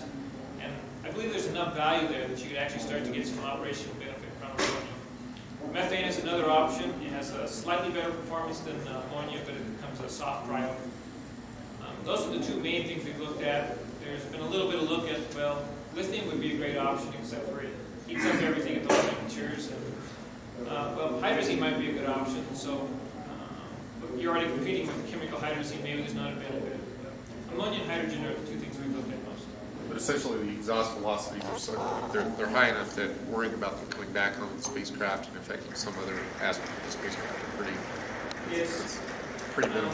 I wish I had the numbers, but the particles, the density of the particles coming back, once you get out of 45 degrees, is very low. Yeah. And the thing we were worrying about when we did the analysis is, are these particles coming back going to create enough of a pressure effect that they're going to start to influence the concentrator? And the answer was no. It's not going to get any better. If you have hydrazine, you want to worry. Yeah, then you have contamination. And if this becomes a servicing application, you know, you're going to be servicing some optical mission, well, hydrazine may not be the answer for that exact reason. You may have to go to hydrogen. Got a question? Is the reflector mirror a pressurized structure? I'm not really clear what. The answer is yes and no. Yes, it is a pressurized structure. However, it's operating at like 10 to the minus 2 torque, so it's a very low pressure. But of course, when you get into vacuum, that's provides you. Yeah. So you can basically control if your mirrors have trouble focusing, you can maybe change the pressure a little bit. Or is that... A little bit, but the way these are fabricated, you create a mold that's the right shape, and then you cast your film on that mold. Put these two together so that all you need is enough pressure that you don't start holding it on yourself. You don't actually try to stress the membrane very much. The membranes actually operate at a few hundred psi of stress, and that's just to remove any residual wrinkles. It's a very low pressure. Build it as a structure that wasn't pressurized, which would be way too massive. Maybe I would just like to, because to get rid of that gas is really your life limiter. But finding a way to actually rigidize that surface is a challenge. And there's certainly a number of people who've been researching that, but I haven't seen a solution yet that is ready enough that we can go to the flight. You guys, do you deal with the solar sail guys much within NASA? I don't know what kind of work they're doing. Probably not as much technical work as this. There is a group out of Marshall that we work with for these inflatables. And certainly JPL has worked with both solar sails and inflatable radar antennas. And abreast of what they're doing, and basically it's a small inflatable world. So there's like 4 contractors. The contractors definitely know what's going on because there's only 2 funding sources and a few contractors. Last question. Sorry, I'm just more from the engineering standpoint. If you have a loss of flow, how long do you have until stuff starts melting? Is that much of an issue? There's a number of different concepts. Some that, when you're on sun, when you're actually heating it up, you're in a steady state when the flow comes in and cools. If you lost flow, depending on what materials you used, you may or may not have a melting issue. The actual design for the flight experiment was uses graphite as a heat energy storage system, and we coat that with rhenium. So we actually heat it up on sun without any propellants. The off the sun, you flow the propellant through it, and you absorb that heat. Oh. So there's 2 different options there, and both of them you can get materials within the 22 to 2500 Kelvin that will work. Rhenium is the real key there. Okay. Any other questions? All right, thanks. Last talk is by Ben Solomon. He's a management consultant, and I'll present the results of his experiments on weight change by an electrical circuit. I'm basically a management consultant, and I've been working on this for the last 28 years. It's taken me about 26 years to get the concept right, and another 2 years of experimentation. The last 2 years I've done about 400 experiments, and that is what's given me the confidence to be up here to talk about it. Otherwise, you won't hear about it for probably another few years.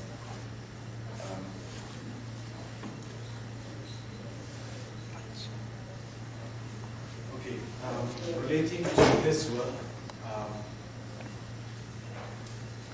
these are the 3 papers that are related to this work. Okay, these are 3 papers that are related to this work. This is what you're seeing today. This was accepted by the Journal of Theoretics. It's a internet journal, and that paper basically provides a conceptual argument and a thought experiment why our understanding of wormholes is incorrect. And basically what it says is that when you go through a wormhole, you cannot go through into the past or into the future. It's always present. That's basically the summary. And this is still under review, was submitted in January to the International Journal of Mathematical Physics D. And that article basically says that it is time dilation that causes gravity, not the other way around. Okay, let's look at why we need a new technology. Because I'm a management consultant, I tend to present things from a management perspective and not from a technology perspective. Variable cost, it requires 22 pounds on average, it requires 22 pounds of expensive fuel to send up 1 pound of payload. And if you look at NASA's financial year reports for 2002, and roughly an order of magnitude, it costs about 500 million a launch and about 100 million per astronaut. That's an enormous ticket price. If you want space tourism to be real, you're looking at a ticket price of $200 to $1,000 and a launch cost of $20,000 to $100,000. If you look at operating costs, 14.5 million for 30 astronauts, that's not realistic. You need something like 250,000 passengers per day. That's a more realistic number. If you look at development cost, 1 billion in 10 years, that's too much. If you look at the automotive industry, it's takes about 2 years to develop a new vehicle. And that's basically the target that commercial space enterprise needs to achieve. In terms of feasibility, propellant-based propulsion systems won't get you out of the solar system because you are always Earth-bound or planet-bound. Viability, the commercial space enterprise is not viable with the current cost structure. So we look at what's been done, and in Post-Newtonian propulsion, technology, there are three key innovation technology elements. Basically, there's a time dilation. See, I don't have the analytical mathematical skills to put forward mathematical-based theory. My work is based on conceptual models, and my math skills are numerical methods. So that's why it's taken this long. But basically, I have a time dilation gravity process model, which will appear in the journal where it's published if they say yes. And then you have electromagnetic time dilation process model. And finally, we talk a little bit about the experimental results of electrical circuit that does not have moving parts. The sequence to get this effect is electromagnetism causes time dilation causes gravity. Let's look at the time dilation gravity process. Most important thing, modern physics basically says a couple of things. Gravity is caused by the interchange of subatomic particles, and gravity in turn causes time dilation. That model won't give you commercially viable propulsion systems. My conceptual models basically suggest that time dilation distorts the shape of the particle to cause the effect of gravity. Gravity is an effect of time dilation. And I can't talk about this very much more until these people come back and say yes or no. But that much I can tell you. It's time dilation that causes the effect of gravity. And under certain conditions, you can use electromagnetic fields to create localized time dilation. So when you have localized time dilation, in a nonlinear manner, you get the effect of a force.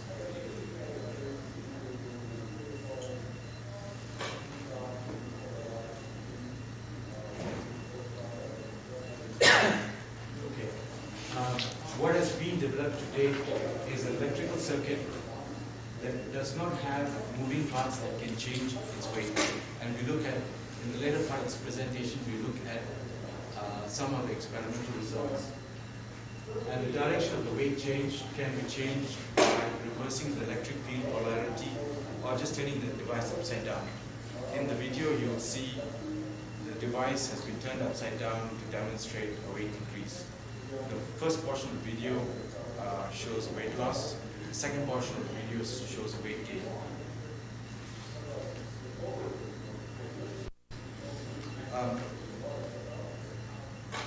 The key thing about this technology is not the shape of the circuit.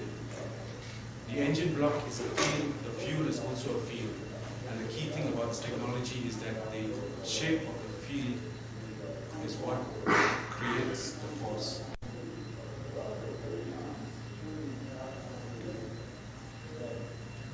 Okay, I've gone through 3 generations of devices. The first is a cylinder. The second is disc-shaped, and the third is also a disc-shaped with a more sophisticated electric field generator. And the reason why I did that is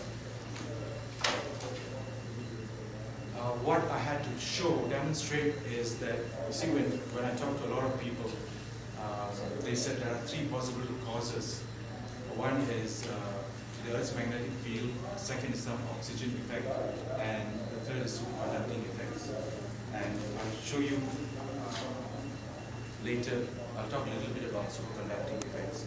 But I had to disprove the Earth's magnetic field, and I changed inverted the design. Initially, the electric field component was inside the device, and the magnetic field component was outside the device, and I changed the design around so that the electric field component is outside the device and the magnetic field component is inside the device. I gave a very high probability that it was not due to oxygen effects or not due to superconducting effects. That portion is basically high probabilities. At this point, I don't have the technology to disprove it completely, but you'll see later on that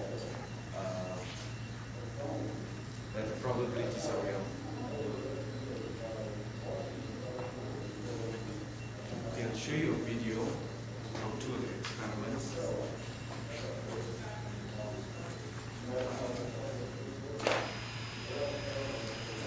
Is there sound with this? No, the sound is just background noise.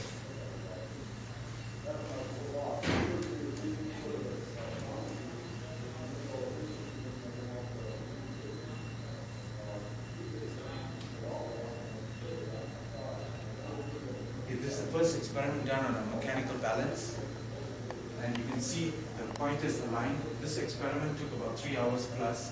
What I've done is it's a time lapse. You can see it in less than 10 minutes, and it's more than just over 50 grams.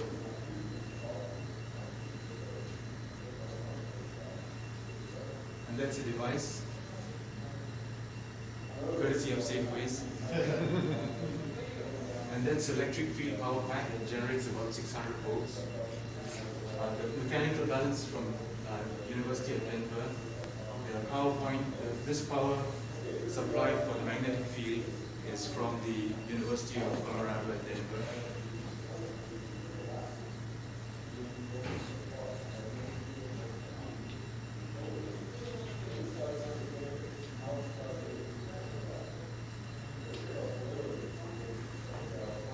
And it's a plastic base. And this experiment is like watching grass grow. So it takes about 3 hours to see the effect. So what I've done is every 20 minutes or half an hour I've zoomed in to look at this portion, see where the needle is here.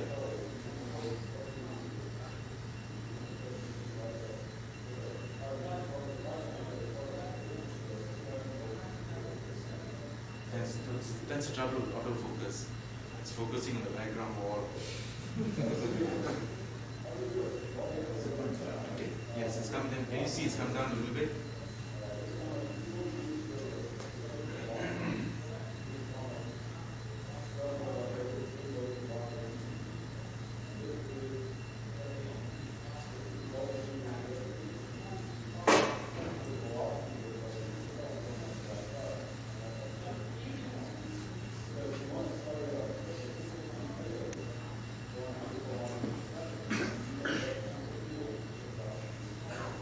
Just about make out the thin leads.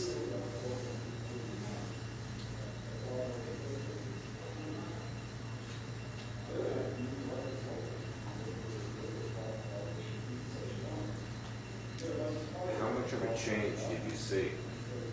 Up to 3 grams. I've increased slowly, bit by bit, from 1 mm deflection to all the way to just over 3 grams. It's about 5% right now. Actually, I've got more than 5%, but what I've recorded is 5%.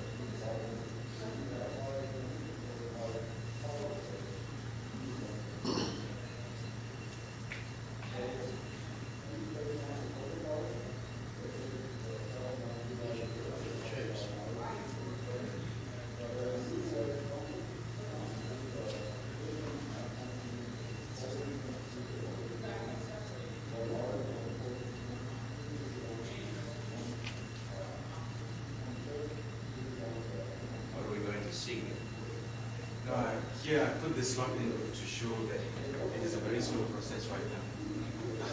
It's like watching the glass, but it'll speed up. It's very effective. So it's about 3 hours to get the 3%? 5%. 5%. Does it change linearly over that time? How the way you will see when you see the experiment on the electronic scale, it actually, as it comes down, it bounces up and down as it comes down. And then if it goes up, it also bounces up and down as it goes up. It's not a simple, straightforward linear weight change. We feel a small part of what you must feel in the lab. When? We feel a small part of what you must feel in the lab. Can you see it's dropped a little bit more? Then you got to convince people, no, I'm really working here, honestly. No, this is done in somebody's kitchen. To video it, I have to get out of the lab. Why do you feel that it takes so much time versus being instantaneous? The voltage is only 600 volts. I need to push it up to 5,000 plus volts electric field. You need more power. I need more voltage. I need more voltage without current. So the currents are relatively low. You For the electric field, no, the electric field, the current is 0.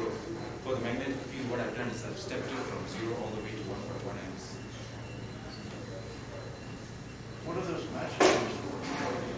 What are the matches used for? Now I was trying to adjust the position of the device without checking the weight scale, because these mechanical balances, if you touch them slightly, they will. You can't get this sort of. You can't get this sort of uniform motion, steady uniform motion. So you need larger power supplies. I need a higher voltage, a much higher voltage. So you said the. I have two sources. Voltage without current for the electric field and current source for everything. Have you tried using a stepping up transformer to get higher voltage? No, it's all DC. I didn't want to. I didn't want to bring external variables into the picture. Would a band graph generator like this? No, it's too heavy. I wanted to keep things light. Edmund Scientific makes a small one.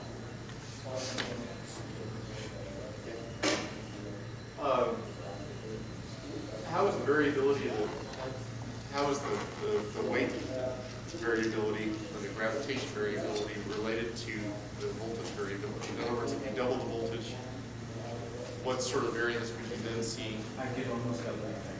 You get double the effect. So if you went out to 6,000 volts, Approximately 10,000. yeah. It's on that sort of relationship. As you increase it, it increases. As you increase the voltage, the weight loss also increases. I have a 6,000 volt power supply. I'll have to send you. No current. But when you send me the full back, we really have to compress it. You have to put a clock in the background, so you can see the time. I have another video, it's about 45 minutes, and there you can see the movement of the sun. You see a lot more of the experiments.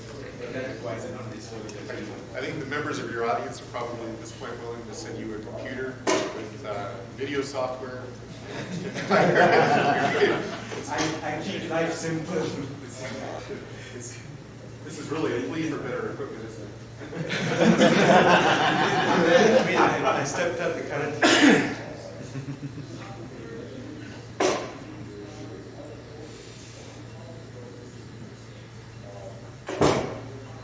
You said you had current for a magnetic field. Where is it? Is the magnetic field part of the device? Yes.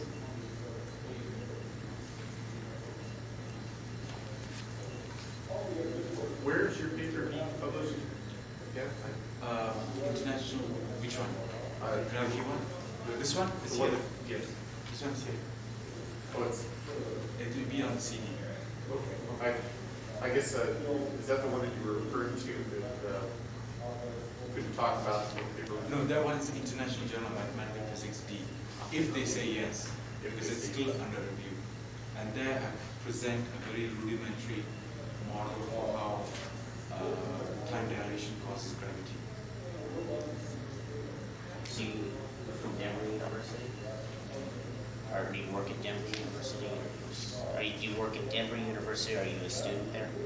No, I'm a management consultant. Has this experiment got a lot of repeated? But this experiment, yeah. Has it been repeated in a low density altitude environment, near vacuum?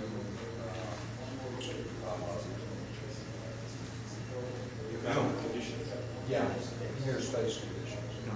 So we need to send you a vacuum pump.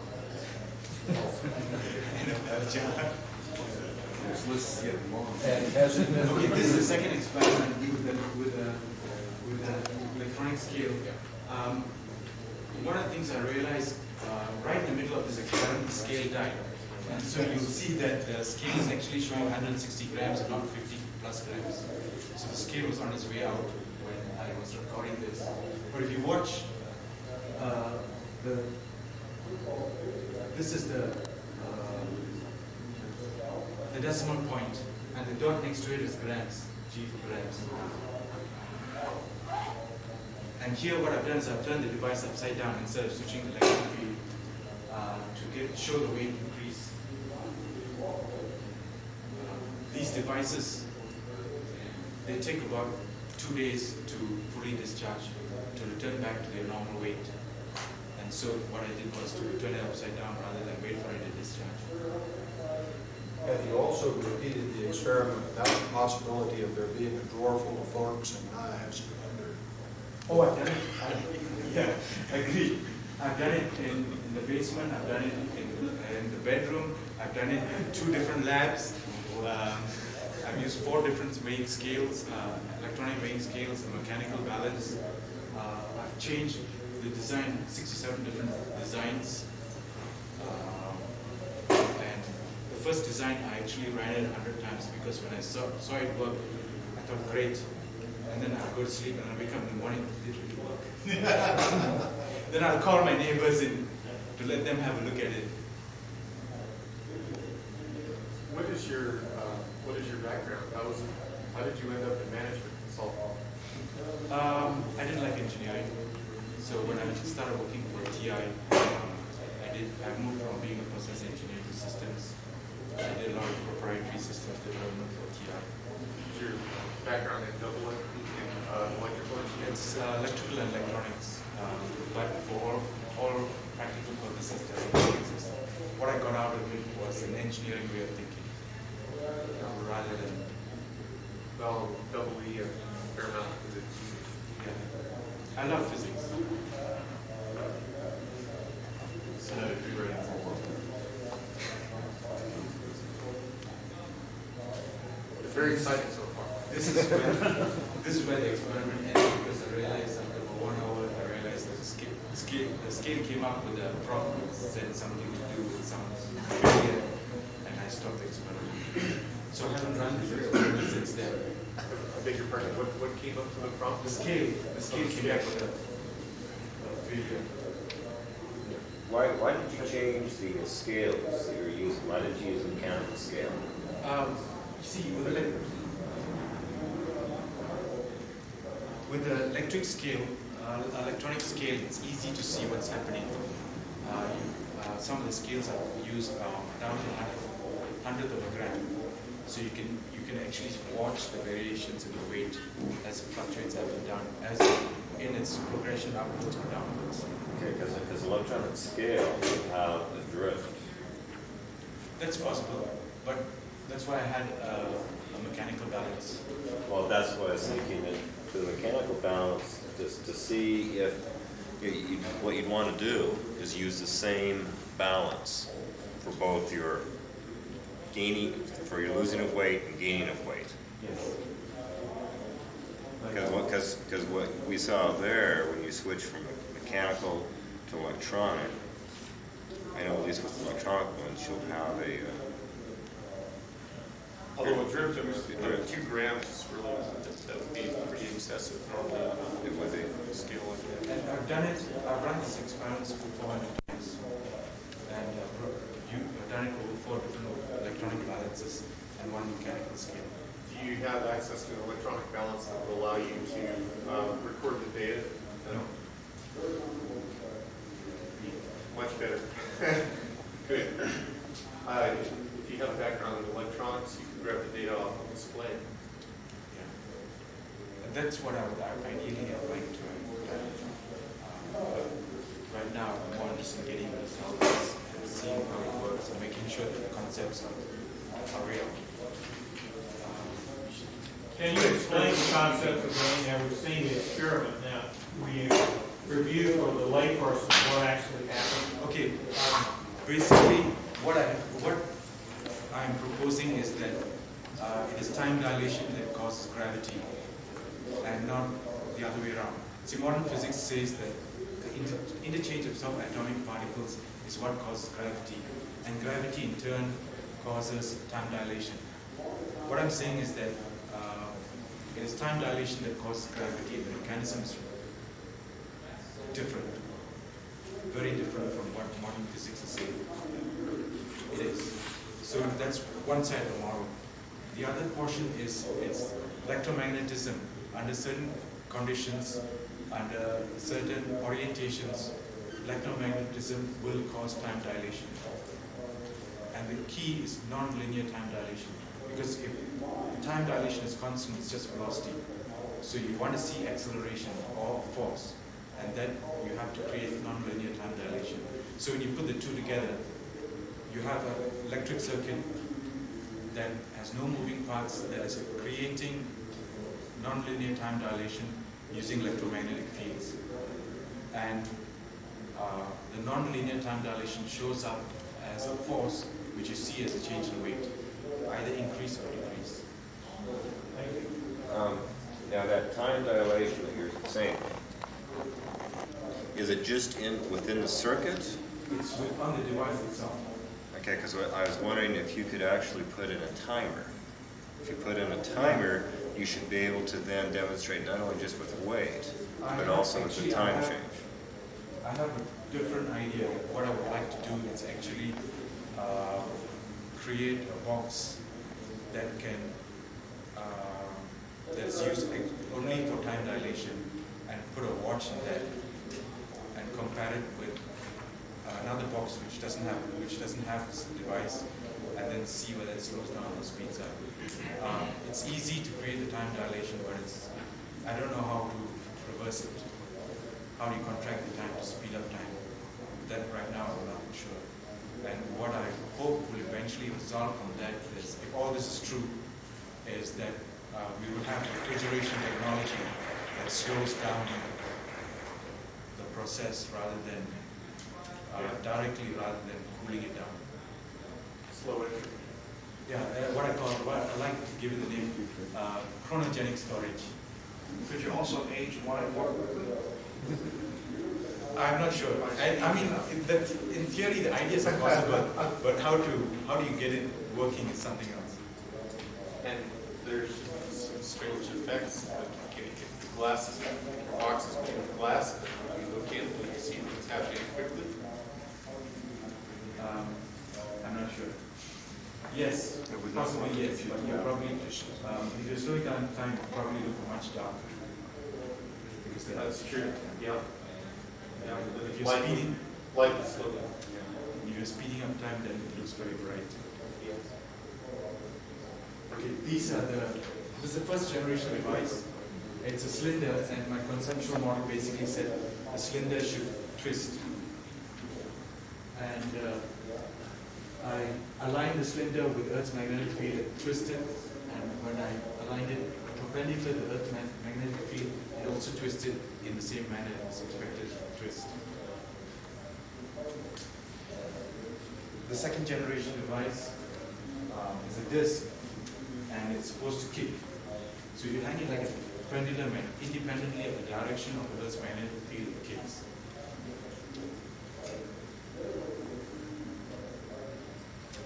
And that is basically on the magnetic side. It's a very simple example. Some of my experiments, I had a cardboard stand there to make sure that the device was substantially higher than the steel plate for the electronic scale, to make sure that there was no interference with the steel plate. And I'm not worried about steel plate. Okay, this is an example. This actually was taken sometime in March last year. And the electric field, I think electric field strength was about 100 volts, between 100 to 180 volts. And the current to the magnetic field component was stepped up over from 920 to 1048, so it's about 1.5 hours. And this is how the weight dropped. And after I switched it off, it took a while for the weight to come back. And actually, it comes back to its original weight up here about 2 days later. So when I run the device, I cannot use it a second time within 2 days. I can, for that one device, I can probably do 2 experiments in a week. Okay, the other thing I noticed, the first device, when I went above a certain voltage, the current applied was independent of the voltage. In other words, superconducted at room temperature. Then I wrote off to a professor in Colorado, and he said, well, if you're seeing superconducting, you can see anything. So I decided that that was one thing I was going to eliminate from my experiments, because this is not my focus. My focus is wave change. And I don't get these results anymore. It's I just get it up to here. It's a linear relationship for the magnetic component, and the devices still work. So if you were seeing superconductivity in the first device.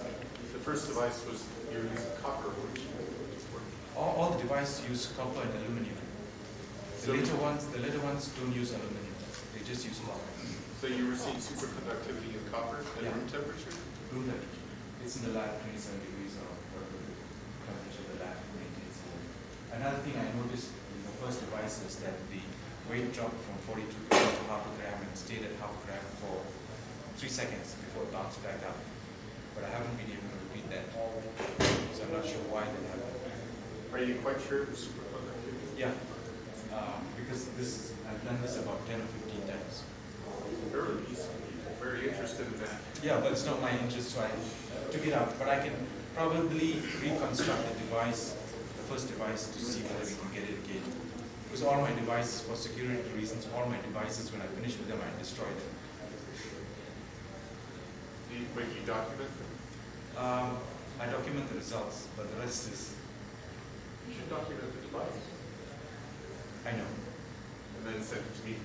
You gotta save something to put in the Smithsonian someday. But you gotta save something to put in the Smithsonian someday. No shit. Okay. There may be, as you repeat many experiments, you remember everything right now, but 50 experiments from now or 200 experiments from now, somebody might say, you can encrypt your data, or there are better ways to. If you're doing science, by definition, if you're doing science, you need data. And this is not a good source for data. At least, well, mine isn't. I don't know how yours is, but mine is not. Yeah, I agree with you. I wrote down the experimental results so that I know what's going on, but I don't. But the results are no good without the apparatus. Yes. I agree with that, but that's a chance of being always. Perhaps for security's sake, you might think about hiding your devices instead of destroying them. True, but I prefer to destroy them. There comes a point where it would require a conspiracy to take your devices away from you, and at that point, maybe the process of security has become constructive. Yeah, no, but I've already gone through the conspiracy process, so that's why I've become very security conscious. Okay, observations in basic physics. Experimental repeatability. I've run the experiments about 400 times for different devices, for different currents, different voltages. I even made several devices that don't conform to the conceptual models, and I'm happy to say that those devices that don't conform to the conceptual models don't work. Okay. I know it's not due to Earth's magnetic field. I can also demonstrate that without electric field, there's no force, and also without a magnetic field, there's no force. I need both. And as I increase electric field voltage, the weight changes, or as I increase the current to the magnetic component, the weight changes as well. The weight increases. Is it linear? I think it's linear. Right now, I think it's linear. If it's experimental, you'll get one of those free energy machines. Okay, this is a record so far. The first 100 experiments were about deflection. I used to see about 1 hour of deflection, and that happened between November and February of the year before. And I started off with less than 100 volts, and I used to see 0.1 gram weight loss. And over the 1.5 years to 2 years, I've increased from 3 grams, from half a gram to 3.5 grams. And I've gone beyond that right now. And what I focus upon is get the percentage out as opposed to the actual weight. So I'm doing both, trying to get the actual absolute weight change and the percentage weight change out. Because no point having a 10-gram weight loss if your device weighs 10,000 grams. So I've been working on both.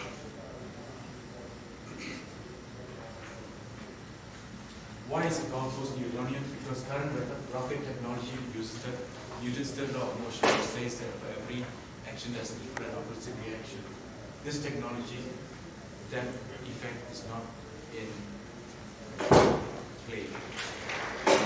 What I believe from my conceptual models and how the device behaves, what I believe is happening is there's a folding of space-time.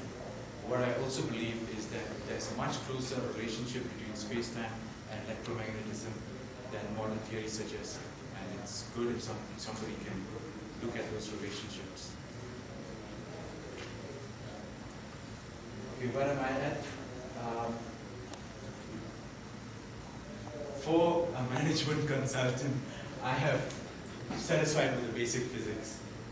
Okay, for a physicist, this is probably not true. My focus is now on experimental devices and getting a prototype engine up and running. And I should be able to do that within the next 3 years. And hopefully, if I get it done in the next 12 months, Denver ISDC, you should see me talking about it. Demonstrating it. Demonstrating We'll look for a demonstration. Okay. Yeah. Okay. A lot of people have been very helpful, especially Ken Turion of the National Renewable Energy Lab. We provided equipment, electronics gear on my ground. We provided feedback. Professor P.K. Sten and Tom Cummings from the University of Colorado at Denver, they provided lab access when I needed it. Those lab times took about six hours. And Rob Davis from the University of Denver, he too provided lab access. That's my contact information. Any questions? Oh, just a few. Go ahead, we have time. You've thrown away everything that will answer it, unfortunately. But why, you said that you had an experience that led you to be very security conscious. What was it? It's semi-political, so but I won't talk about it. But do you actually feel that somebody is trying to steal your experiments? Or? It's a lot more complicated than that.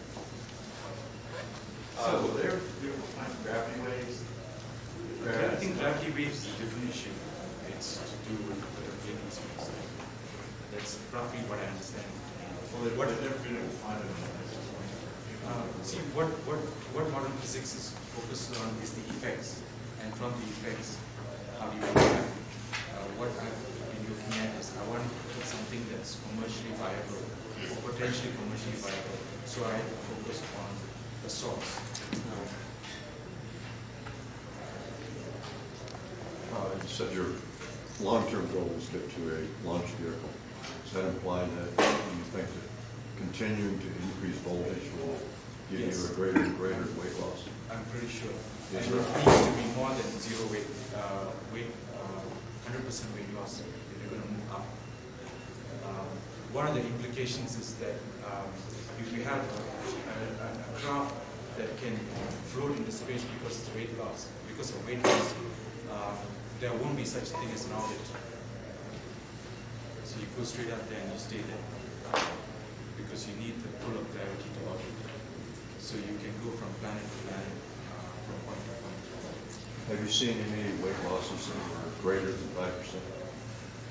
Yes, but I haven't documented it. So right now I'm about to say I've seen more than 5%. And when I see a result, I want to be able to repeat it several times before I say yes, this is where I am, I reached this much speed. Because there's some gravity modification experiments that claim roughly 5% changes. But they don't think that's extended. Right. Have you been able to demonstrate electromotive force derived from the effects that you were showing here? What do you mean? In other words, have you actually been able to move an object?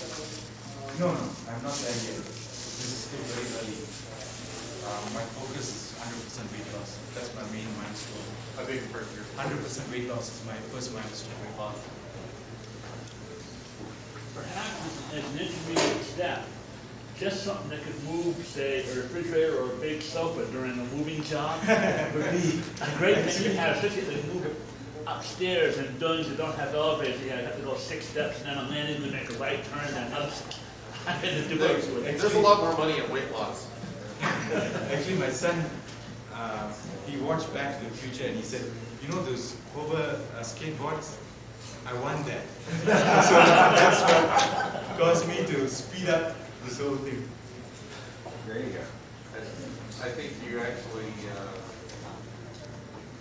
might derive more benefit from the superconductivity effects than anything else that I see here in the short run. Yeah, but I'll be patient. I'm really yes, I can. It has tremendous effects on communications technology. Yeah, but that's not my case. I want to stay focused on what I'm doing. Great.